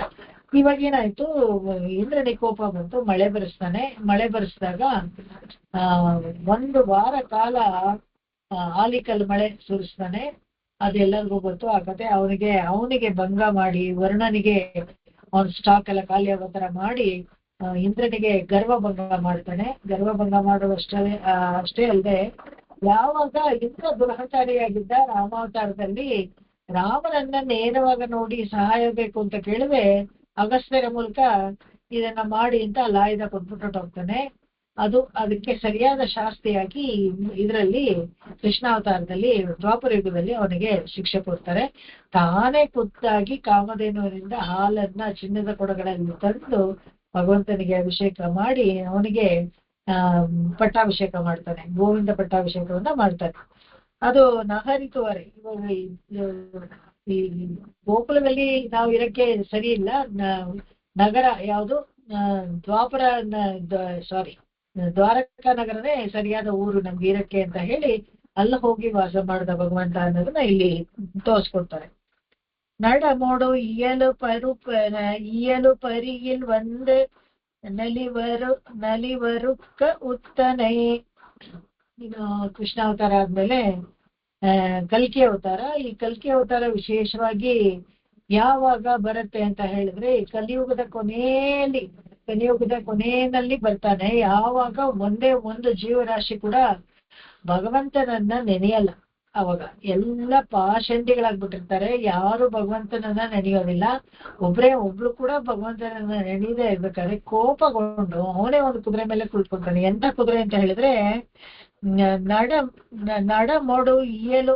ನ್ಯಾಚುರಲಿ ಅದು ನಡೀತಾ ಇದ್ರೇನೆ ಒಂದು ಡಾನ್ಸ್ ತರ ಇರ್ತಂತೆ ಕುದುರೆ. ಆ ತರ ತುಂಬಾ ಚೆನ್ನಾಗಿರೋ ಕುದುರೆ ಅದು ಸಾಧಾರಣವಾಗಿ ನಡೆದ್ರೇನೆ ಅದು ಒಂದು ಡಾನ್ಸ್ ತರ ಕಾಣುವಂತ ಕುದುರೆ ಮೇಲೆ ಕೂತ್ಕೊಂಡು ಬರ್ತಾನೆ. ಆ ಕಡೆ ಈ ಕಡೆ ಎಲ್ಲ ಹೋಗಿ ಎಲ್ಲರನ್ನ ಕೊಚ್ಚಿ ಹಾಕ್ಬಿಡ್ತಾನೆ. ಕೆಟ್ಟವ್ರನ್ನೆಲ್ಲ ಸಂಹಾರ ಮಾಡಿ ಕೃತಯುಗ ಪುನಃ ಅಂಕುರ ಆಗೋ ತರ ಮಾಡಿ ಒಳ್ಳೆ ಕಾಲಕ್ಕೆ ಜಾಗ ಮಾಡ್ಕೊಡ್ತಾನೆ. ಅಂದ್ರೆ ಕೆಟ್ಟದ್ದೆಲ್ಲ ಹೋಗ್ಬಿಟ್ಟು ನಿರಸನ ಮಾಡಿ ಒಳ್ಳೇದು ಮತ್ತೆ ಬರ್ಬೇಕು ಅನ್ನತ್ರ ಕೃತಯುಗಕ್ಕೆ ಒಂದು ಅಂಕುರ ಹಾಕೊಡ್ತಾನೆ. ಅದು ಆಮೇಲೆ ಇದಿಷ್ಟು ದಶಾವತಾರಗಳು ಆಯ್ತು, 10 ಅವತಾರ ಆಯ್ತು. ಇನ್ನು ಮುಂದೆ ಈ ಕ್ಷೇತ್ರದ ವಿಚಾರ ಹೇಳ್ತಾರೆ ಅಂತ ಹೇಳಿದ್ನಲ್ಲ, ಅಲ್ಲಿಗೆ ಬರೋಣ ನಾವು. ನಲಿಯುಂ ವಿನೈಹಳ್ ಶೆಹು ಮರುಂದಿ ನಲ ಮುರೈಂದ ವೆಪ್ಪಿನೈ. ಈ ತಿರುಮಹೇಂದ್ರಪುರಂನಲ್ಲಿ ಈಗಾಗ್ಲೇ ನಾನು ಹೇಳಿದ್ದೆ, ಒಂದು ಚಿಕ್ಕ ಬೆಟ್ಟ ಇದೆ, ಅದು ಔಷಧಾದ್ರಿ ಅಂತ ಹೇಳ್ತಾರೆ. ನಲಿಯು ವಿನಹೆಡ್, ಯಾವುದೇ ಒಂದು ಕಾಯಿಲೆ ಇದ್ರೂ ಕೂಡ ಅದನ್ನ ಹೋಗ್ಲಾಡಿಸುವಂತ ಔಷಧಿ ತತ್ವಗಳು ಇರುವಂತ ಸಸ್ಯಗಳು ಆ ಬೆಟ್ಟದ ಮೇಲೆ ಬಿಡುತ್ತೆ. ಇದಕ್ಕೆ ಒಂದು ಚರಿತ್ರೆ ಹಿನ್ನೆಲೆಯಾಗಿ ಹೇಳ್ತಾರೆ. ಸಂಜೀವಿನಿ ಪರ್ವತವನ್ನ ತಗೊಂಡು ಹೋಗ್ಬೇಕಾದ್ರೆ ಒಂದು ತುಣುಕು ಬಿದ್ದು ಬಿಡ್ತು, ಅದರಿಂದ ಅದಕ್ಕೋಸ್ಕರ ಈ ಬೆಟ್ಟಕ್ಕೂ ಅಷ್ಟೇ ಮಹತ್ವನೂ ಇದೆ. ಅದ್ರ ಮೇಲೆ ಬೆಳೆಯುವಂತ ಈ ಸಸ್ಯಗಳೆಲ್ಲಾನು ಔಷಧಿಗೆ ಉಪಯೋಗಿಸ್ಕೊಳ್ಳಕ್ಕೆ ಎಲ್ಲ ಯೋಗ್ಯವಾಗಿದೆ ಅಂತ ಹೇಳ್ಬಿಟ್ಟು ಹೇಳ್ತಾರೆ. ಅದನ್ನೇ ನಲಿಯು ವಿನೆಹೆಡ್. ಇದರಲ್ಲಿ 2 ತರ ಇದೆ. ಒಂದು ಸಾಧಾರಣವಾಗಿ ದೇಹಕ್ಕೆ ಬರೋ ಕಾಯಿಲೆಯನ್ನ ವಾಸಿ ಮಾಡುವಂತ ಔಷಧಾದ್ರಿ ಒಂದು. ಇನ್ನೊಂದೇನಪ್ಪಾ ಅಂದ್ರೆ ನಲಿಯು ವಿನೆಹೆಡ್ ಅಂದ್ರೆ ನಮ್ಮ ಪಾಪ ಕರ್ಮಗಳಿಗೆ ನಾವು ಅನುಭವಿಸ್ತಾ ಇರುವಂತ ಶಿಕ್ಷೆ ಇದೆಯಲ್ಲ ಈ ಸಂಸಾರದಲ್ಲಿ ಬರುವಂತ ಬೇಗೆಯನ್ನ ಹೋಗ್ಲಾಡಿಸುವಂತ ನಲಮೂರೆಯಿಂದ ವೆಪ್ಪಿನೆ, ನಮಗೆ ಒಳ್ಳೇದ್ ಮಾಡುವಂತ ಬೆಟ್ಟ. ಕಾರಣ ಏನಪ್ಪಾ ಅಂದ್ರೆ ಇದ್ರ ಮೇಲೆ ಹಯಗ್ರೀವ ಪ್ರತಿಷ್ಠೆ ಆಗಿದೆ. ಅದು ನಮಗೆ ಯಾವಾಗ್ಲೂ ಸದಾಕಾಲ ನಮ್ಮ ಜ್ಞಾನವನ್ನ ವಿಕಸಿತ ಮಾಡುವಂತ ಭಗವಂತ ಅಲ್ಲಿದ್ದಾನೆ. ಅವನು ನಮಗೆ ಯಾವಾಗ್ಲೂ ಒಳ್ಳೇದೇ ಮಾಡ್ತಾನೆ ಅಂತ ಹೇಳಿ ನಲಂ ಊರೆಯಿಂದ ವೆಪ್ಪಿನೆ, ಆ ಚಿಕ್ಕ ಬೆಟ್ಟ ಇದೆಯಲ್ಲ ಅದು ನಮ್ಗೆ ಯಾವಾಗ್ಲೂ ಒಳ್ಳೇದೇ ಮಾಡತ್ತೆ ಅಂತ. ಇನ್ನೇನಿದೆ ನೋಡೋಣ ಈ ತಿರುವೇಂದ್ರಪುರ. ನಡು ಗರುಡ ನದಿ ಕಿಳಂದ ಉಣಲು ಹಪ್ಪಿಲ್ ವೈತನೆ. ಈ ಗರುಡ ನದಿ ಅದ್ರ ಚರಿತ್ರೆ ಕೂಡ ನಾನು ಹೇಳಿದ್ದೆ ಪೀಠಿಕೆನಲ್ಲೇ. ಹೇಗೆ ಗರುಡ ರಜತೀರ್ಥ ಅಂತ ಹೇಳ್ತಾರೆ ಒಂದ್ ಕಡೆ, ಇನ್ನೊಂದ್ ಕಡೆ ವಿರಿಜಾ ನದಿಗೆ ಹೋಗಿ ನೀರ್ ತಗೊಂಬಂದ ಅಂತ ಹೇಳ್ತಾರೆ. ಏನಾದ್ರೂ ಇರ್ಲಿ, ಒಟ್ನಲ್ಲಿ ಅಲ್ಲಿಂದ ತರ್ಬೇಕಾದ್ರೆ ಆ ನೀರು ಶಾಪಗ್ರಸ್ತವಾಗ್ಬಿಡ್ತಾನೆ ಅವನು, ಆ ನೀರು ಮಲಿನವಾಗಿ ಹೋಗ್ಲಿ ಅಂತ. ಅದನ್ನ ಸರಿ ಹೋಗುತ್ತೆ. ಆಮೇಲೆ ಬಂದು ಇಲ್ಲಿ ಭಗವಂತನ ಕೃಪೆಯಿಂದ ಅದನ್ನ ಒಂದು ನದಿಯಾಗಿ ಹರಿಸಿ, ಕೇಡಿಲ ಮತ್ತೆ ಒಂದು ನದಿಯಾಗಿ ಹರಿಸಿ ಅದರಲ್ಲಿ ವರ್ಷಕ್ಕೊಮ್ಮೆ ತೀರ್ಥವಾರಿ ಮಾಡ್ಕೊಳ್ತಾನೆ. ಅದನ್ನ ಇಲ್ಲಿ ಗರುಡ ನದಿ ಕಿಳಂದ್ ಪುನಲ್ ಉಹಪ್ಪಿಲ್ ವೈತಾನೆ. ಪುನಲ್ ಉಹಪ್ಪಿಲ್ ವೈತಾನೆ ಅಂದ್ರೆ ಗರುಡನಿಗೂ ಸಂತೋಷ ಆಗೋ ತರ ಮಾಡ್ದ ಅಂತ. ಯಾಕಂದ್ರೆ ಗರುಡ ಆ ತೀರ್ಥ ತರುವಾಗ ತಡ ಆಯ್ತು ಅಂತ ಹೇಳಿ ಈಗಾಗ್ಲೇ ಆದಿಶೇಷ ತನ್ನ ಬಾಲದಿಂದ ಕೊರೆದ ಆ ಶೇಷ ತೀರ್ಥದಿಂದನೇ ದಣಿವಾರಿಸ್ಕೊಳ್ತಾನೆ. ಭಗವಂತನಿಗೆ ಯಾಕೆ ದಣಿವಾಗಿತ್ತು ಅಂದ್ರೆ ಸಮುದ್ರ ಮಥನ ಸಮಯದಲ್ಲಿ ದಣಿವಾಗಿತ್ತಂತೆ. ಅವಾಗ ಬಾಯಾರಿಕೆ ಆಯ್ತು, ಅದಕ್ಕೋಸ್ಕರ ಇಲ್ಲಿ ಬಂದು ನೆಲ್ಸ್ಕೊಂಡ. ಇಲ್ಲಿ ಬಾಯಾರಿಕೆ ಆಯ್ತು, ತೀರ್ಥ ಕುಡಿಬೇಕು ಅಂತ ಹೇಳಿದಾಗ ಇವರಿಬ್ರಿಗೂ ಹೇಳಿದ್ರು ತರಕ್ಕೆ ಅಂತ ಒಂದು ಚರಿತ್ರೆ. ಅದು ಪುರಾಣಗಳೆಲ್ಲ ಬರೋವಂಥ ಕಥೆ ಅದು. ಅದ್ರಲ್ಲಿ ನಲಿಯು ವಿನಹೆಡ್, ಇವಾಗ ನಮ್ಮನ್ನ ತೊಂದರೆ ಕೊಡ್ತಾ ಇರೋಂತ ಎಲ್ಲ ಕಷ್ಟಗಳೆಲ್ಲ ಇದೆಯಲ್ಲ ಅದಕ್ಕೆ ಶಹು ಮರಂದು, ಅದಕ್ಕೆ ಉತ್ತಮವಾದ ಔಷಧಿ ಇದು ಅಂತ ಅನ್ನೋ ತರ ಆ ಬೆಟ್ಟ ಅಲ್ಲಿದೆ. ಇಲ್ಲಿ ನಣಹು ಗರುಡ ನದಿ ಕಿಳಂದ್, ಅದಕ್ಕೂ ಅಷ್ಟೇ ಪುನಲು ಹಪ್ಪೆ. ಆ ಪುನಲ್ ಅಂದ್ರೆ ನದಿ, ಅದಕ್ಕೆ ಸಂತೋಷ ಆಗೋ ತರ ಮಾಡೋದು ನದಿ. ಅವಾಗ ಮಾಶಿ ಕಡಲ್ ಅವಾಗ ನೀರಾಡಿ ಅಲ್ಲಿ ಬಂದು ತೀರ್ಥವಾರಿಯನ್ನ ಮಾಡಿಸ್ಕೊಂಡು ಆ ನದಿಗೂ ಒಂದು ಖುಷಿಯನ್ನ ಕೊಡ್ತಾನೆ ಭಗವಂತ. ಉಹಪ್ಪಿಲ್ ವೈತಾನೆ, ಆ ನದಿಯು ಖುಷಿಯಾಗಿರೋ ತರ ಮಾಡ್ತಾನಂತೆ. ಯಾಕಂದ್ರೆ ದಿನ ಶೇಷತೀರ್ಥವನ್ನೇ ತಗೊಂಡು ಅಭಿಷೇಕಕ್ಕೆ ಮತ್ತೆ ದೇವರ ನೈವೇದ್ಯಕ್ಕೆಲ್ಲ ಆ ತೀರ್ಥದಲ್ಲೇ ಮಾಡೋದ್ರಿಂದ ನಾ ತಂದಿರೋ ತೀರ್ಥ ವೇಸ್ಟ್ ಆಗಿ ಹೋಗುತ್ತಲ್ಲ ಅಂತ ಬೇಜಾರಾಗಿರುತ್ತೆ. ಬಟ್ ಅವ್ರು ವರ್ಷಕ್ಕೊಂದ್ಸತಿ ತೀರ್ಥವಾರಿನಲ್ಲೆಲ್ಲ ಹೋದಾಗ ಪುನಲ್ ಉಹಪ್, ಅದಕ್ಕೂ ಒಂದು ಸಂತೋಷವನ್ನ ಕೊಡ್ತಾನೆ ಭಗವಂತ. ಅಗರ ಮೊದಲ ಉರೆಕೊಳ್ಮಂಗೈ ಕಣವನ ಕಳಿತನೆ. ಅಗರ ಮೊದಲ ಉರೈಕೊಳ್ಮಂಗೈ ಅಂತ ಹೇಳಿದ್ರೆ ಸರಸ್ವತಿ. ಆ ಸರಸ್ವತಿ ಗಂಡ ಇದಾನಲ್ಲ ಚತುರ್ಮುಖ ಬ್ರಹ್ಮ, ಅವನಿಗೆ ಅಗರ ಮೊದಲ ಅಂದ್ರೆ ಓಂಕಾರ ಮೊದಲುಗೊಂಡು ಎಲ್ಲವನ್ನ ಉಪದೇಶಿಸಿದ. ಕಣವನಕ್ಕೆ ಅಳಿತಾನೆ, ಅವನಿಗೆ ಬ್ರಹ್ಮನಿಗೆ ಎಲ್ಲವನ್ನ ಉಪದೇಶ ಮಾಡ್ತಾನೆ. ಓಂಕಾರಾದಿಯಾಗಿ ಎಲ್ಲ ವೇದಗಳನ್ನ ಉಪದೇಶದ ರೀತಿಯಲ್ಲಿ ಕೊಡ್ತಾನೆ ಅವನು ಅಂತ ಬ್ರಹ್ಮನಿಗೆ. ಅಡೆಯುಂಬಿನತೆ ಶಿರುವನುಯ್ಯ ವರುಳ್ ಕೊಡುತ್ತು ಎತ್ತನೆ. ಇಲ್ಲಿ ವಿನುತೈ ಶಿರವನ್ ಅಂತ ಹೇಳಿದ್ರೆ ಗರುಡ. ಆ ಗರುಡನಿಗೆ ಅರುಳ್ ಕೊಡುತ್ತು ಉಯರ್ತಿನೆ, ಅವನಿಗೆ ಕೃಪೆಯಿಂದ ಅವನು ತನ್ನ ತೀರ್ಥವನ್ನ ಸ್ವೀಕಾರ ಮಾಡಿ ಅದನ್ನ ಒಂದು ನದಿಯಾಗಿ ಹರಿಯೋ ತರನು ಮಾಡ್ದ. ಅಷ್ಟೇ ಅಲ್ಲದೆ ದಾಸಸ್ಸಕ ಆಸನ ಮಾಹನಂ ಧ್ವಜಃ ಎಸ್ತೆ ವಿತಾನಂ ಅಂತ ಇದರಲ್ಲಿ ಸ್ತೋತ್ರತ್ನಲ್ಲಿ ಹೇಳ್ತಾರಲ್ಲ, ಆ ತರ ಅವನನ್ನೇ ಆಸನವಾಗಿ ಮಾಡ್ಕೊಂಡು, ಅವನನ್ನೇ ವಾಹನವಾಗಿ ಮಾಡ್ಕೊಂಡು, ಅವನನ್ನೇ ವಿಧಾನವನ್ನಾಗಿ ಮಾಡ್ಕೊಂಡು, ಅವನ ಹತ್ರ ಎಲ್ಲ ಕೈಂಕರ್ಯವನ್ನ ಮಾಡಿಸ್ಕೊಂಡು ಅವನಿಗೆ ತುಂಬಾ ಖುಷಿ ಕೊಡ್ತಾನಂತೆ. ಈ ಕ್ಷೇತ್ರದಲ್ಲಿ ಅವನ ಹೆಸರನ್ನೇ ಇಟ್ಟು ಕೀರ್ತಿಸಿದ ಯಾವುದಕ್ಕೆ, ನದಿಗೆ. ಮತ್ತೆ ತೀರ್ಥವಾರಿಯನ್ನ ವರ್ಷಕ್ಕೊಮ್ಮೆ ಹೋಗಿ ಅಲ್ಲಿ ಮಾಡ್ಕೊಂಡು. ಅದೇ ತರ ನೆಕ್ಸ್ಟ್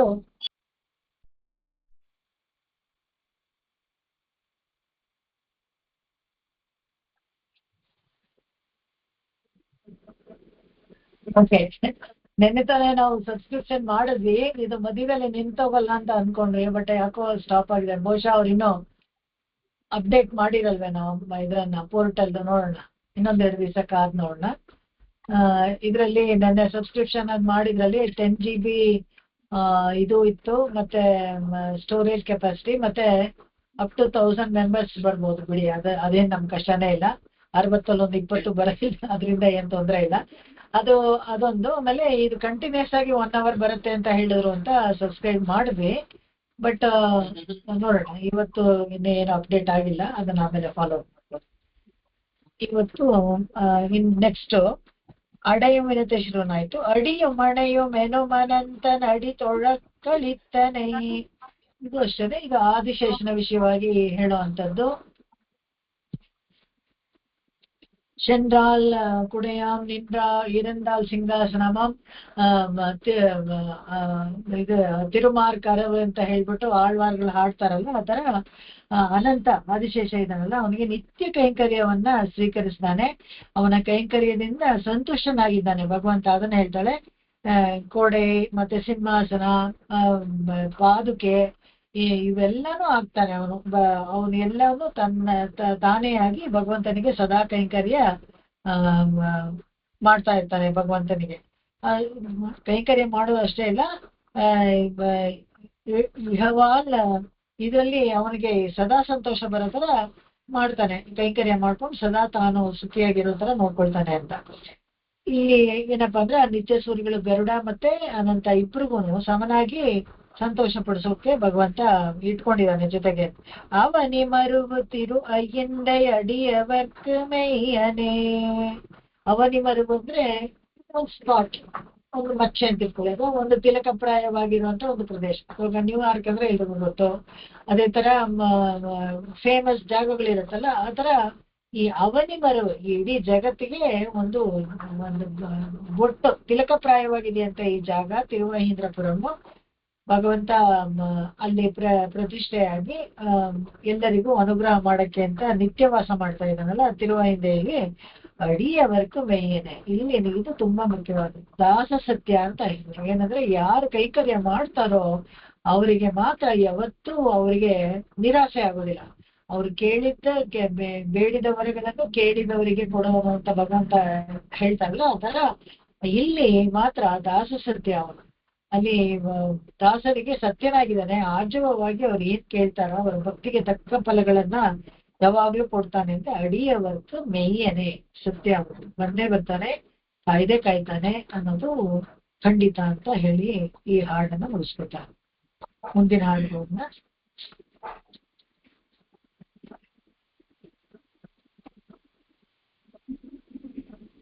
புறமுயிர்த்த அசுரர்களுக்கு ஓர் புறமுரைத்த பொய்யினான். புறமுயர்த்த அசுரர்கட்கோர் புறமுரைத்த பொய்யினான். வரையெடுத்த மழை தடுத்த மழையொடுத்த மெய்யினான். வரையெடுத்த மழை தடுத்த மழையொடுத்த மெய்யினான்.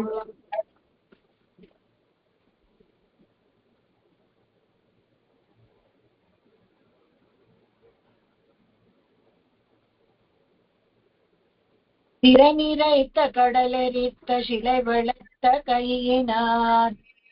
திரை நிறைத்த கடலெரித்த சிலை வளைத்த கையினான். அருள் கொடுத்த வினை தவிர்க்கும் அடியவர்க்கு மெய்யனே. அருள் கொடுத்து வினை தவிர்க்கும் அடியவர்க்கு மெய்யனே. புறமுயர்த்த அசுரர்களுக்கு ஓர் புறம் உரைத்த பொய்யினான். வரவெடுத்த மழை தடுத்த மழையொடுத்த மெய்யினான். திரை நிறைத்த கடலெரித்த சிலை வளைத்த கையினான். அருள் கொடுத்து வினை தவிர்க்கும் அடியவர்க்கு மெய்யனே. புறமுயர்த்த அசுரர்கட்கோர் புறமுரைத்த பொய்யினான். வரையெடுத்து மழை தடுத்த மழையொடுத்த மெய்யினான். திரை நிறைத்த கடலெரித்த சிலை வளைத்த கையினான். அருள் கொடுத்து வினை தவிர்க்கும் அடியவர்க்கு மெய்யனே. ಪುರಮುಯ್ಯತ್ತ ಅಶುಧ ಅಂತ ಹೇಳಿದ್ರೆ ಈ ತ್ರಿಪುರಾಸುರ ಇರ್ತಾರಲ್ಲ ಅದರ ಬಗ್ಗೆ ಇಲ್ಲಿ ಹೇಳ್ತಾರೆ. ಈ ತ್ರಿಪುರಾಸುರ ಯಾರು ಅಂತ ಹೇಳಿದ್ರೆ ಈ ತಾರಕಾಕ್ಷ, ವಿದ್ಯುನ್ಮಾಲಿ ಮತ್ತು ಈ ಕಮಲಾಕ್ಷ ಅಂತ ಈ ಮೂರ್ ಜನ ಇವರು ತಾರಕಾಸುರನ ಮಕ್ಕಳು. ತಾರಕಾಸುರನ್ನ ಈ ಕಾರ್ತಿಕೇಯ ಕೊಂದು ಬಿಟ್ಟಿರ್ತಾನೆ. ಅವನ ಅಟ್ಟಹಾಸ ತಡೆಯಕ್ಕಾಗದೆ ಜನಗಳೆಲ್ಲ ಪ್ರಾರ್ಥನೆ ಮಾಡಿದಾಗ ಕಾರ್ತಿಕೇಯನ ಕೈಯಿಂದ ಅವನನ್ನ ಕೊಲ್ಸಿರ್ತಾರೆ. ತಂದೆ ಸತ್ತೋದ್ರಲ್ಲ ಅನ್ನೋ ಇದಕ್ಕೋಸ್ಕರ ಇವರು 3 ಜನನು 1000 ವರ್ಷ ತಪಸ್ ಮಾಡ್ತಾರೆ. ನಾವು ಒಂದು ಗಮನಿಸ್ಬೇಕು, ಈ ಅಸುರರು ಕೂಡ ರಾವಣಾದಿಗಳು ಕೂಡ ಹಾಗೇನೆ 1,000 ಒಂಟಿ ಕಾಲಲ್ಲಿ ನಿಂತ್ಕೊಂಡು ದೇಹವನ್ನ ದಂಡಿಸಿ ತಪಸ್ ಮಾಡ್ತಾರೆ ನೋಡಿ. ಅಷ್ಟೇ ಅಲ್ಲದೆ ವೇದ ಮಾರ್ಗದಲ್ಲಿ ಇರ್ತಾರೆ. ನಾವು ನೋಡಿದ್ವಿ ರಾವಣ ಕೂಡ ವೇದ ಮಾರ್ಗದಲ್ಲಿದ್ದ, ಅವನು ವೇದಕ್ಕೆ ವ್ಯಾಕರಣ ಎಲ್ಲ ಬರೆಯುವಷ್ಟು ಚಿತ್ರನಾಗಿದ್ದ ಅಂತ. ಆತರ ಎಲ್ಲ ಬುದ್ಧಿವಂತರಾಗಿರ್ತಾರೆ. ಹಾಗಿದ್ದಾಗ ಈ 3 ಜನ ಅಸುರರು ಇರ್ತಾರಲ್ಲ, ಯಾರು ತಾರಕಾಕ್ಷ, ವಿದ್ಯುನ್ಮಾಲಿ ಮತ್ತೆ ಕಮಲಾಕ್ಷ, 3 ಜನನು ತಪಸ್ಸು ಮಾಡಿ ವರ ಪಡ್ಕೊಂಡಿರ್ತಾರಂತೆ. ಏನ್ ವರ ಪಡ್ಕೊಂಡಿರ್ತಾರೆ ಅಂದ್ರೆ, ನಮ್ಮನ್ನ ಯಾರು ಸಾಯಿಸ್ಲೇಬಾರ್ದು, ನಾವು ಸಾಯಲೇಬಾರ್ದು ಅಂತ. ಅವಾಗ ಬ್ರಹ್ಮ ಹೇಳ್ತಾನಂತೆ, ಆತರ ವರ ಎಲ್ಲ ನಾನು ಯಾವತ್ತೂ ಕೊಡೋಕೆ ಆಗೋದಿಲ್ಲ, ಯಾಕಂದ್ರೆ ಅದು ನನ್ನ ಕೈಯಲ್ಲಿಲ್ಲ. ಆದ್ರೆ ನೀವು ಭದ್ರವಾಗಿರೋ ಒಂದು ಕೋಟೆ ತರ ನಿಮ್ಗೆ ಒಂದು ಊರು ಕಟ್ಸ್ಕೊಡ್ತೀನಿ, ಬೇಕಾದ್ರೆ ಅದ್ರೊಳಗೆ ನೀವು ಇದ್ಬಿಟ್ರೆ ನಿಮ್ಮನ್ನ ಯಾರು ಸಾಯಿಸೋಕ್ ಆಗೋದಿಲ್ಲ ಅಂತ. ಆಮೇಲೆ ಎಷ್ಟ್ರವರೆಗೂ ನೀವು ಒಬ್ರನ್ನೊಬ್ರು ನೋಡಲ್ವೋ, ಬೇರೆ ಇರ್ತೀರೋ ನೀವು ಅಣ್ಣ ತಮ್ಮಂದ್ರು, ಅಷ್ಟ್ರವರೆಗೂ ನಿಮ್ಮನ್ನ ಯಾರು ಏನೂ ಮಾಡಕ್ಕಾಗೋದಿಲ್ಲ ಅಂತ. ಸೆಪರೇಟ್ ಆಗಿರ್ಬೇಕು. 1,000 ವರ್ಷಕ್ಕೊಂದ್ಸತಿ ಮಾತ್ರ ನೀವು ಒಟ್ಟಿಗೆ ಒಂದ್ ಕಡೆ ಸೇರೋ ತರ ಆಗ್ತೀರಾ ನೀವು. ಅದು ಅವಾಗ ನೀವು ಹುಷಾರಾಗಿರ್ಬೇಕಾಗತ್ತೆ, ನೋಡ್ಕೊಳ್ಳಿ ಅಂತ ಹೇಳ್ತಾನೆ. ಅದು ಪರವಾಗಿಲ್ಲ ಅಂತ ಹೇಳ್ತಾರೆ. ಸೊ ಒಬ್ಬನಿಗೆ ಚಿನ್ನದ ಪಟ್ಟಣವನ್ನ, ಇನ್ನೊಬ್ಬನಿಗೆ ಬೆಳ್ಳಿನಲ್ಲಿ ಒಂದು ಪಟ್ಟಣವನ್ನ, ಇನ್ನೊಬ್ಬನಿಗೆ ಇದು ಉಕ್ಕಿನಲ್ಲಿ ಅಂದ್ರೆ ಕಬ್ಬಿಣದಲ್ಲಿ ಒಂದು ಪಟ್ಟಣವನ್ನ ಕಟ್ಕೊಡ್ತಾರೆ. ಆ ಪಟ್ಟಣವನ್ನು ತುಂಬಾ ವಿಸ್ತಾರವನ್ನಾಗಿ ಮಾಡ್ಕೊಂಡು ಅನೇಕ ಥಿಕ್ಲಿ ಪಾಪ್ಯುಲೇಟೆಡ್ ಅಂತಾರಲ್ಲ ಆ ತರ ಇಟ್ಕೊಂಡು ವೇದ ಮಾರ್ಗದಲ್ಲಿ ಹೋಗ್ಕೊಂಡು ತುಂಬಾ ವಿಜೃಂಭಣೆ ಇರ್ತಾರೆ. ಅವಾಗ ಬಂದು ಈ ಹಸಿರು ಬುದ್ಧಿ ಮಾತ್ರ ಇರುತ್ತಲ್ಲ ಲೋಹಪಟ್ಟಣದಲ್ಲಿ.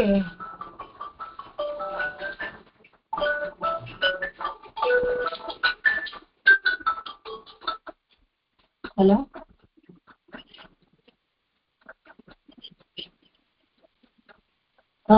S not, S.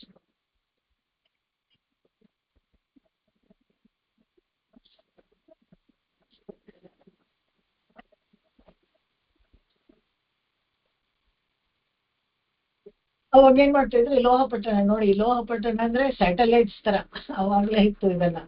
ಅದ್ರಲ್ಲಿ ಹಾರಾಡ್ಕೊಂಡ್ ಬರೋರಂತ ಎಲ್ಲೋ ಬಂದು ಅಲ್ಲಿರೋ ಜನಗಳಿಗೆಲ್ಲ ತೊಂದರೆ ಕೊಟ್ಬಿಟ್ಟು ತಿರ್ಗಾ ಹಾರಾಡ್ಕೊಂಡು ಹೊಟ್ಟೋಗ್ಬಿಡೋದು. ಇವಾಗ ಯಾರಿಗೂ ಗೊತ್ತೇ ಆಗ್ತಿರ್ಲಿಲ್ಲ, ಇವ್ರನ್ನ ಏನ್ ಮಾಡಕ್ ಆಗ್ತಿರ್ಲಿಲ್ಲ. ಲೋಹಪಟ್ಟಣದ ಒಳಗೆ ಬಾಗಿಲು ಹಾಕೊಂಡ್ಬಿಟ್ರೆ ಅವ್ರನ್ನ ಯಾರು ಬಾಣದಿಂದಾಗ್ಲಿ ಯಾವ್ದ್ರಿಂದಾಗ್ಲಿ ಸಾಯಿಸೋಕ್ಕೂ ಆಗ್ತಿರ್ಲಿಲ್ಲ. ಈ ತರ ತುಂಬಾ ಅಟ್ಟಹಾಸದಿಂದ ಮೆರೀತಾ ಇರ್ತಾರೆ. ಅವಾಗ ಎಲ್ಲರೂ ವಿಷ್ಣುವನ್ನ ಕೇಳ್ತಾರೆ, ನಾವೇನ್ ಮಾಡೋದು, ಬ್ರಹ್ಮ ವರ ಕೊಟ್ಟು ಬಿಟ್ಟಿದ್ದಾನೆ, ವರದ ಬಲಿಷ್ಠನಾಗಿದ್ದಾನೆ.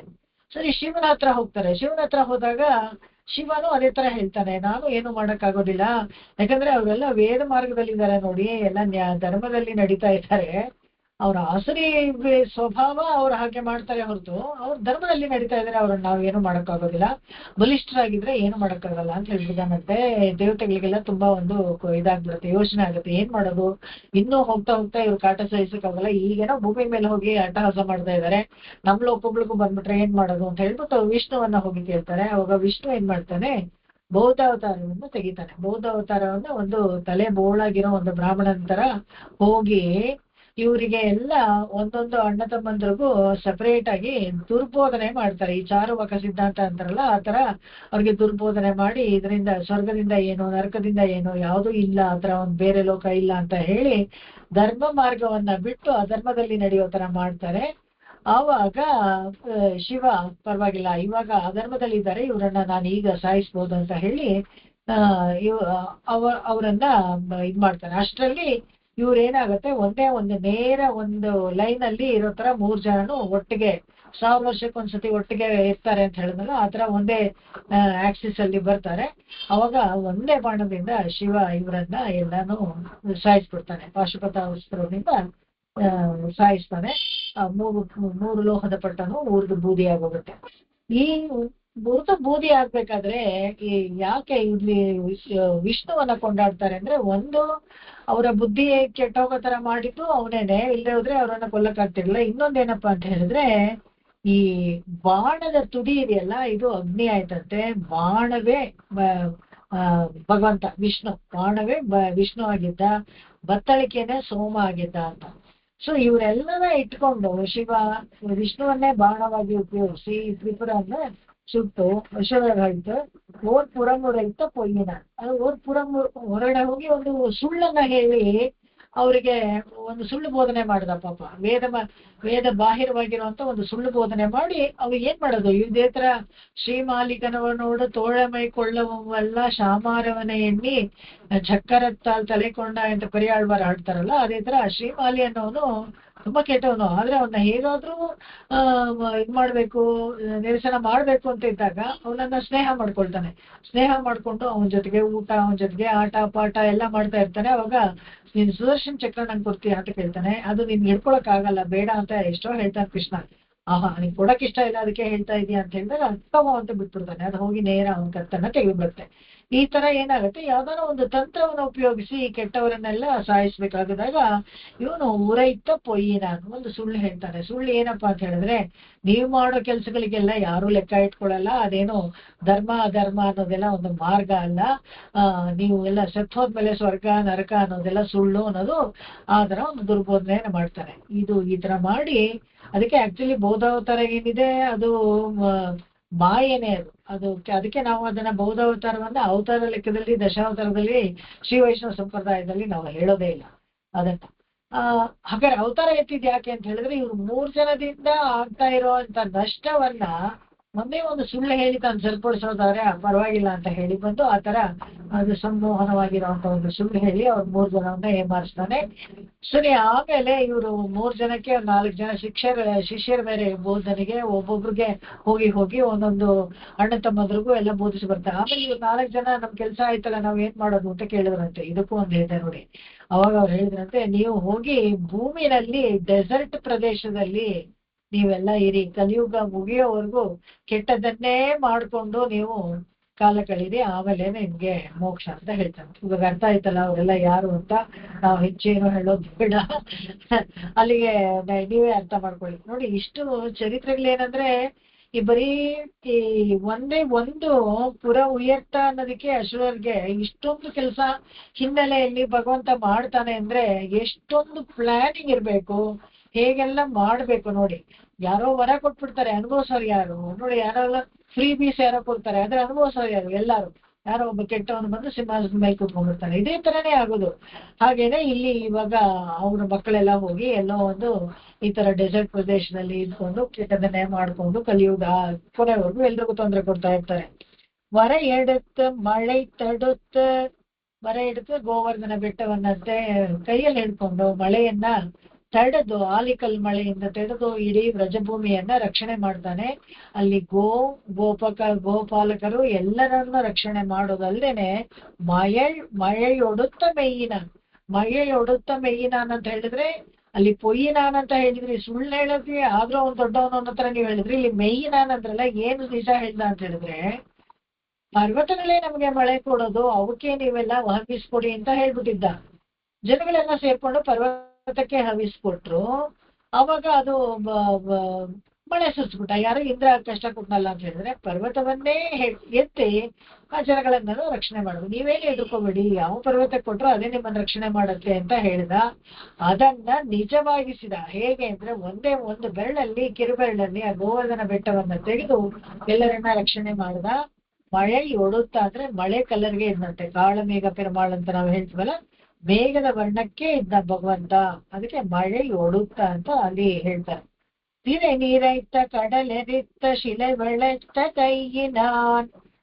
ತಿರೆ ನೀರೈತ, ಅಲ್ಲಿ ತುಂಬಾ ದೊಡ್ಡ ಬೋರ್ಗರೆತ ಇತ್ತಂತೆ, ದೊಡ್ಡ ಅಲೆಗಳು ಬರ್ತಾ ಇದ್ದ ಸಮುದ್ರದಲ್ಲಿ ಕಡಲೆರಿತ್ತ ಒಂದು ಇದಕ್ಕೆ ಶೋಷಿಸ್ಬಿಡ್ತೇನೆ ಅಂತ ಹೇಳಿ ಕೋಪದಿಂದ ಸಮುದ್ರ ರಾಜನಿಗೆ ಆಜ್ಞೆ ಕೊಟ್ಟು ಅದು ಶಾಂತವಾಗೋ ತರ ಮಾಡಿ ಆ ಸಮುದ್ರವನ್ನ ಶಿಲೈವಳೈತ ಬಿಲ್ಲನ್ನ ತಗೊಂಡು ಸಮುದ್ರ ರಾಜನಿಗೆ ಹೆದರಿಸ್ತಾನೆ.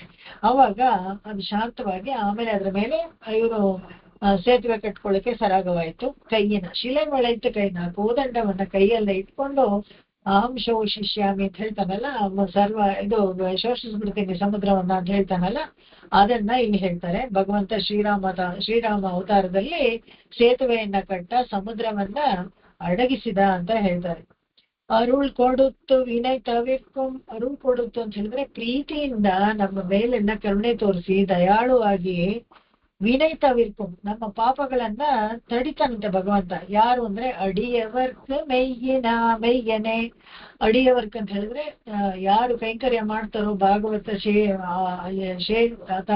ತಾವೆಲ್ಲ ಶೇಷರು ಅಂತ ಅನ್ಕೊಂಡು ಭಗವಂತನಿಗೆ ಕೈಂಕರ್ಯ ಮಾಡ್ತಾರೋ ಅವರಿಗೆಲ್ಲ ಸತ್ಯವಾಗಿದ್ದಾನೆ ಅಂತ. ಅಂದ್ರೆ ಅವರ ಮಾಡಿದ ಕೈಂಕರ್ಯ ವೀಣಾಗೋದಿಲ್ಲ. ವೀಣ ಅಂತ ಹೇಳಿದ್ರೆ ವ್ಯರ್ಥವಾಗೋದೇ ಇರೋ ತರ ನೋಡ್ಕೊಳ್ತಾನಂತೆ ಭಗವಂತ. ಸಣ್ಣದೇ ಒಂದು ಕೈಂಕರ್ಯ ಮಾಡಿದ್ರೆ ಕೂಡ ಅದಕ್ಕೆ ತಕ್ಕ ಪ್ರತಿಫಲವನ್ನ, ಅದಕ್ಕಿಂತ ಜಾಸ್ತಿನೇ ಕಾಂಕ್ಷಾಧಿಕ ವರ್ಷಿ ಅಂತ ನಾವು ನೋಡಿದ್ವಲ್ಲ ಭಗವಂತನ ಹೆಸರನ್ನ. ಸೊ ಅವನು ಅಧಿಕವಾಗಿ ನಮಗೆ ಕೃಪೆ ಮಾಡ್ತಾನೆ, ಅದನ್ನ ಇಲ್ಲಿ ಹೇಳಿದ್ದಾರೆ. ಮುಂದಿನ ಹಾಡುಗಳನ್ನ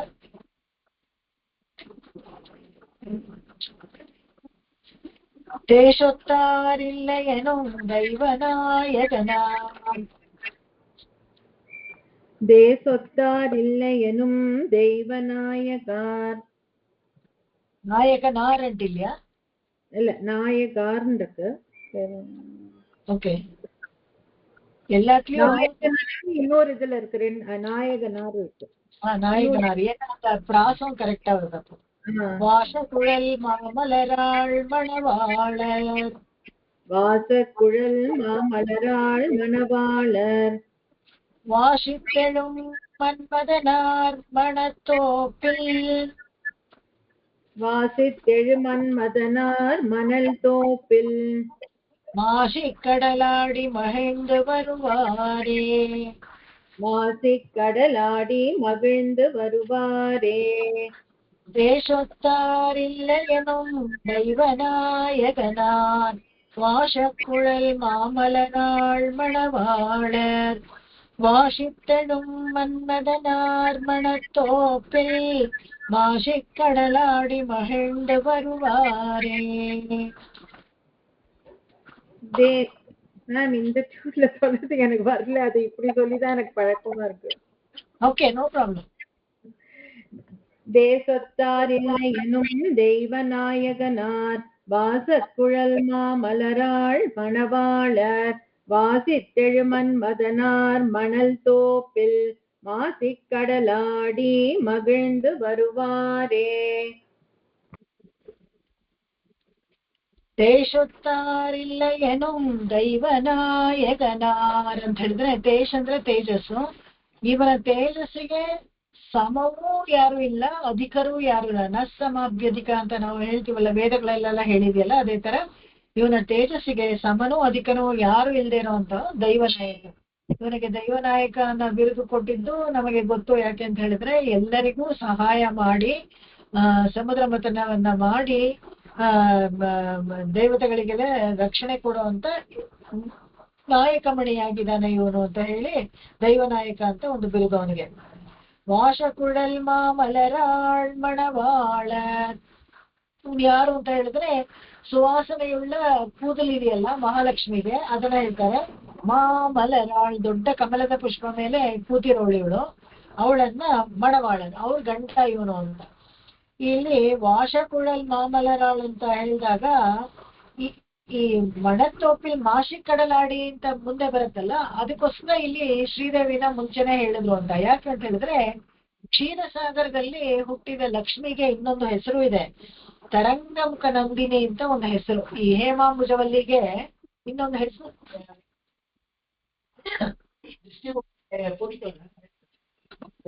ಇಲ್ಲಿ ತಾಯಾರಿದಾರಲ್ಲ ಹೇಮಾಂಬುಜವಲ್ಲಿ ಅಂತ, ಅವ್ರಿಗೆ ಇನ್ನೊಂದು ಹೆಸರಿದೆ, ಈ ತರಂಗಮುಖ ನಂದಿನಿ ಅಂತ. ಯಾಕೆ ಈ ಹೆಸರು ಬಂತು ಅಂತ ಹೇಳಿದ್ರೆ, ಈ ಭೃಗುಮುನಿಗಳ ಪುತ್ರಿ ಅಂತ ಹೇಳ್ತಾರೆ. ಸಮುದ್ರ ರಾಜನ ಇದರಲ್ಲಿ ಹುಟ್ಟಿದವಳು ಭೃಗುಮುನಿಗಳ ಪುತ್ರಿ. ಈ ಚಿಕ್ಕ ಮಗುವಾಗಿರ್ಬೇಕಾದ್ರೆ ಇವಳಿಗೆ ಆ ಕ್ಷೀರಸಾಗರದಲ್ಲಿ ಅಲೆ ಬರುತ್ತಲ್ಲ, ಅದನ್ನ ನೋಡಕ್ಕೆ ತುಂಬಾ ಇಷ್ಟ ಅಂತೆ. ಅವಾಗ ಅವಳನ್ನ ಎತ್ಕೊಂಡು ಹೋಗಿ ಆ ಕಾಲುಗಳಿಗೆ ಅಲೆಯನ್ನ ತಾಕಿಸ್ತಾ ಇದ್ರಂತೆ ಭೃಗುಮುನಿಗಳು, ಆಟ ಆಡಕ್ಕೆ ಚಿಕ್ಕ ಕಾಲನ್ನ ತಾಕಿಸ್ತಾ ಇದ್ರಂತೆ. ಹಾಗೆ ಬೆಳೆದು ಬೆಳೆದು ಆ ಬೋರ್ಗರಿಯೋ ಕ್ಷೀರಸಾಗರದ ಅಲೆಗಳ ಶಬ್ದ ಕೂಡ ಅವಳಿಗೆ ಇಷ್ಟ ಅಂತೆ. ಅದಕ್ಕೆ ತರಂಗ ನಂದಿನಿ ಅಂತ. ನಂದಿನಿ ಅಂದ್ರೆ ಈ ಮನಸ್ಸಿಗೆ ಹಿತ ಆಗೋದು ಅಂತ. ಆ ತರಂಗ ನಂದಿನಿ ಅಂತ ಒಂದು ಹೆಸರು ಬರುತ್ತೆ. ಅದಕ್ಕೋಸ್ಕರನೇ ವರ್ಷಕ್ಕೊಂದ್ಸತಿ ಮಾಸಿ ಮಾಸದಲ್ಲಿ ಉತ್ಸವನ್ನ ತಗೊಂಡೋಗಿ ಕಡಲೂರು ಇದೆಯಲ್ಲ ಅಲ್ಲಿಗೆ ಮಾಸಿ ಮಾಸದಲ್ಲಿ ಅಲ್ಲಿ ಹೋಗಿ ಉತ್ಸವನ್ನ ತಗೊಂಡೋಗಿ ಸಮುದ್ರದಲ್ಲಿ ತೀರ್ಥವಾರಿ ಮಾಡ್ಕೊಂಡು ಬರ್ತಾರೆ.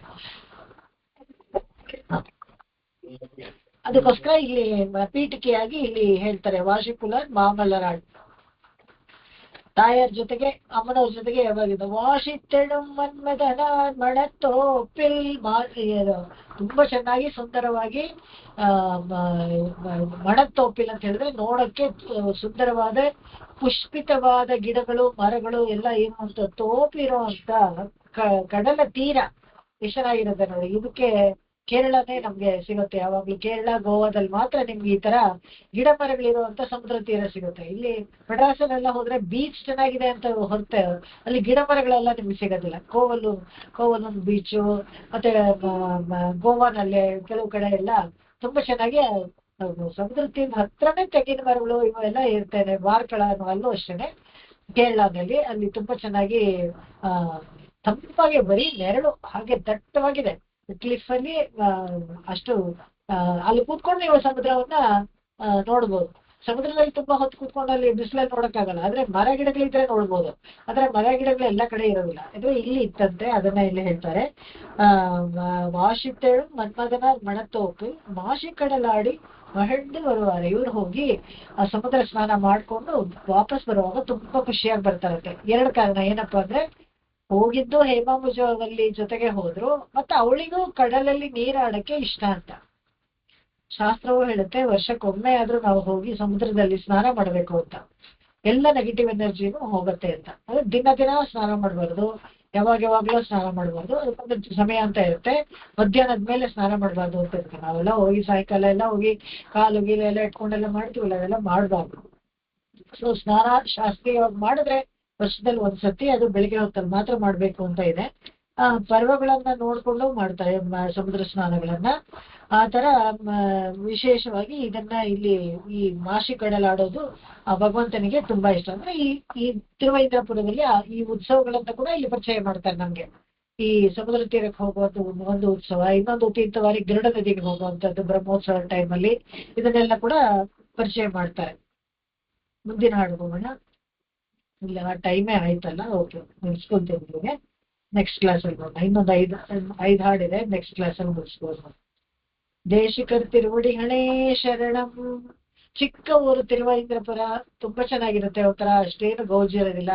ದೇಶಿಕರ್ ತಿರುನಕ್ಷತ್ರಕ್ಕೆ ಹೋದ್ರೆ ಮಾತ್ರ ತುಂಬಾ ಸೊಗಸು. ಯಾವಾಗ್ಲೂ ಆ ದೇಶಿಕರಿಗೆ ರತ್ನಾಂಗಿ ಸೇವೆ ಅದೆಲ್ಲ ಮಾಡ್ತಾರೆ, ಅದೆಲ್ಲ ನೋಡಕ್ ಚೆನ್ನಾಗಿರುತ್ತೆ. ಮತ್ತೆ ದೇಶಿಕರ ತಿರುನಕ್ಷತ್ರದ ದಿವಸ ದೇಶಿಕರಿಗೆ ತುಂಬಾ ವಿಜೃಂಭಣೆಯಿಂದ ಎಲ್ಲ ಅಭಿಷೇಕ ಮಾಡ್ತಾರೆ. ಹೇಗೆ ಭಾಷ್ಯಕಾರರಿಗೆ ಮೇಲ್ಕೋಟೆನಲ್ಲಿ ಮಾಡ್ತಾರೋ ಭಾಷಿಕರ ತಿರುನಕ್ಷತ್ರಕ್ಕೆ, ಅದೇ ತರ ಮಾಡ್ತಾರೆ. ಎಲ್ಲ ಹಣ್ಣುಗಳು ಹಾಲು ಇದ್ರದ್ದು ಕೊಡುವಾಗಿ ಸುರಿತಾರೆ. ತುಂಬಾ ಚೆನ್ನಾಗಿರುತ್ತೆ, ವಿಜೃಂಭಣೆಯಿಂದ ಮಾಡ್ತಾರೆ. ಅದನ್ನ ಒಂದ್ಸತಿ ನಾವು ನೋಡಿದೀನಿ. ಶ್ರೀಧರ ಸ್ವಾಮಿ ಅವ್ರ ಜೊತೆಗೆ ಹೋಗಿ ಆ ಭಾಗ್ಯ ನನಗೆ ಸಿಕ್ಕಿತ್ತು, ಅದನ್ನ ನೋಡಿದೀನಿ. ತುಂಬಾ ಚೆನ್ನಾಗಿರುತ್ತೆ ಅಲ್ಲಿ ಸೇವೆ ಮಾಡೋದು. ಅವಾಗೆಲ್ಲ ಉತ್ಸವಗಳು ಎಲ್ಲ ಇರುತ್ತೆ ಸಾಯಂಕಾಲ ಎಲ್ಲಾನು. ಎಲ್ಲ ಒಡವೆಗಳು ಭಗವಂತನಿಗೆ ದೈವನಾಯಕನಿಗೆ ಏನೆಲ್ಲ ಒಡವೆಗಳು ಹಾಕ್ತಾರೋ ಅದೆಲ್ಲ ದೇಶಿಕರಿಗೆ ಹಾಕಿ ಉತ್ಸವದಲ್ಲಿ ನೋಡಿ ಎಲ್ಲಾರು ಸಂತೋಷ ಪಡ್ತಾರೆ. ಚೆನ್ನಾಗಿ ತಿರುವಡಿ ಹಣೇ ಶರಣಂ. ಆಕಾಶಾತ್ಪತಿ ತಂತೋಯಂ ಯಥಾ ಗಚ್ಚತಿ ಸಾಗರಂ. ಸರ್ವದೇವ ನಮಸ್ಕಾರಃ ಕೇಶವಂ ಪ್ರತಿ ಗಚ್ಚತಿ. ಕೇಶವಂ ಪ್ರತಿ ಗಚ್ಚತಿ, ಕೇಶವಂ ಪ್ರತಿ ಗಚ್ಚತಿ. ಓಂ ಶಾಂತಿ ಶಾಂತಿ ಶಾಂತಿ. ಕಾಯೇನ ವಾಚಾ ಮನಸೇಂದ್ರಿಯೈರ್ವಾ ಬುದ್ಧ್ಯಾತ್ಮನಾ ವಾ ಪ್ರಕೃತೆ ಸ್ವಭಾವಾತ್ ಕರೋಮಿ ಯದ್ಯತ್ ಸಕಲಂ ಪರಸ್ಮೈ ನಾರಾಯಣಾಯೇತಿ ಸಮರ್ಪಯಾಮಿ. ಎಲ್ಲರಿಗೂ ನಮಸ್ಕಾರ. ಥ್ಯಾಂಕ್ ಯು, ಧನ್ಯವಾದಗಳು. Thank you sir. ನಮಸ್ಕಾರ ಮೇಡಮ್. ನಮಸ್ಕಾರ. ನಮಸ್ಕಾರ ನಮಸ್ಕಾರ ನಮಸ್ಕಾರ ಮೇಡಮ್. ನಮಸ್ಕಾರ. ಅದೇ ಇದು ಭಜನಲ್ಲಿ ಚಪಲಾಶ್ರಯದ ಒಂದು ಬೌದ್ಧ ಲಾಭ್ಯತ ಅದಕ್ಕೆ ಬೌದ್ಧ ಸಾರ ಸರಿಯಾಗಿ ಕೇಳಿಸ್ಲಿಲ್ಲ. ಅದೇ ಇದ್ರಲ್ಲಿ ಬರುತ್ತೆ ರಾಮ್ ಭಜನಲ್ಲಿ ಸರಸ್ವತಿಯ ಚಪಲ ಕೆಡಿಸಿದ ಮುದ್ದು ಬುದ್ಧ ಲಾಲಿ ಅಂತ. ಹೌದು. ಅದೇ ಇದ್ರದ್ದು ಈ ತ್ರಿಪುರರನ್ನ ಸಂಹಾರ ಮಾಡಿದ್ದು ಅದು ಈ ರಾಕ್ಷಸರು. ಸಂತೋಷ. ಸೇವಿಸಿದ್ರೆ ಮ್ಯಾಮ್. Okay, thank you.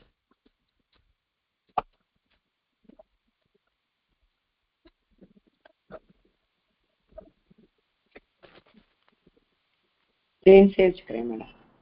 ನಮಸ್ಕಾರ.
ಅನ್ನ ತಿನ್ನಲ್ಲ ಏನಿಲ್ಲ. ನಾನು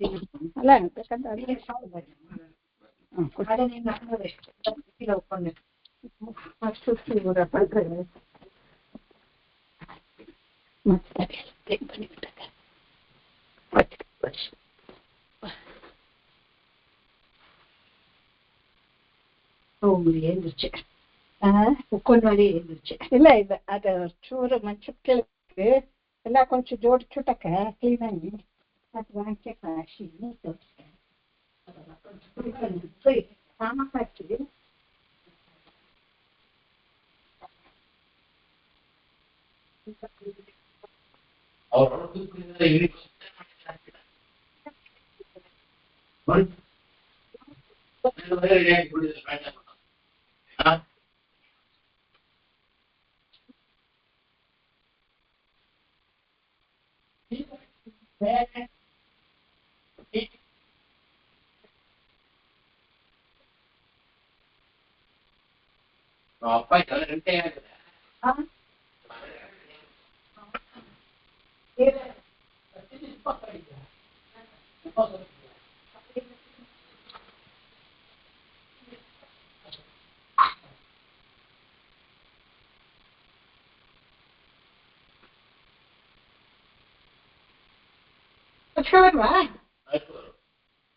ಚೂರು ಕ್ಲೀನ್ ಮಾಡಿ ನೋಡುವ.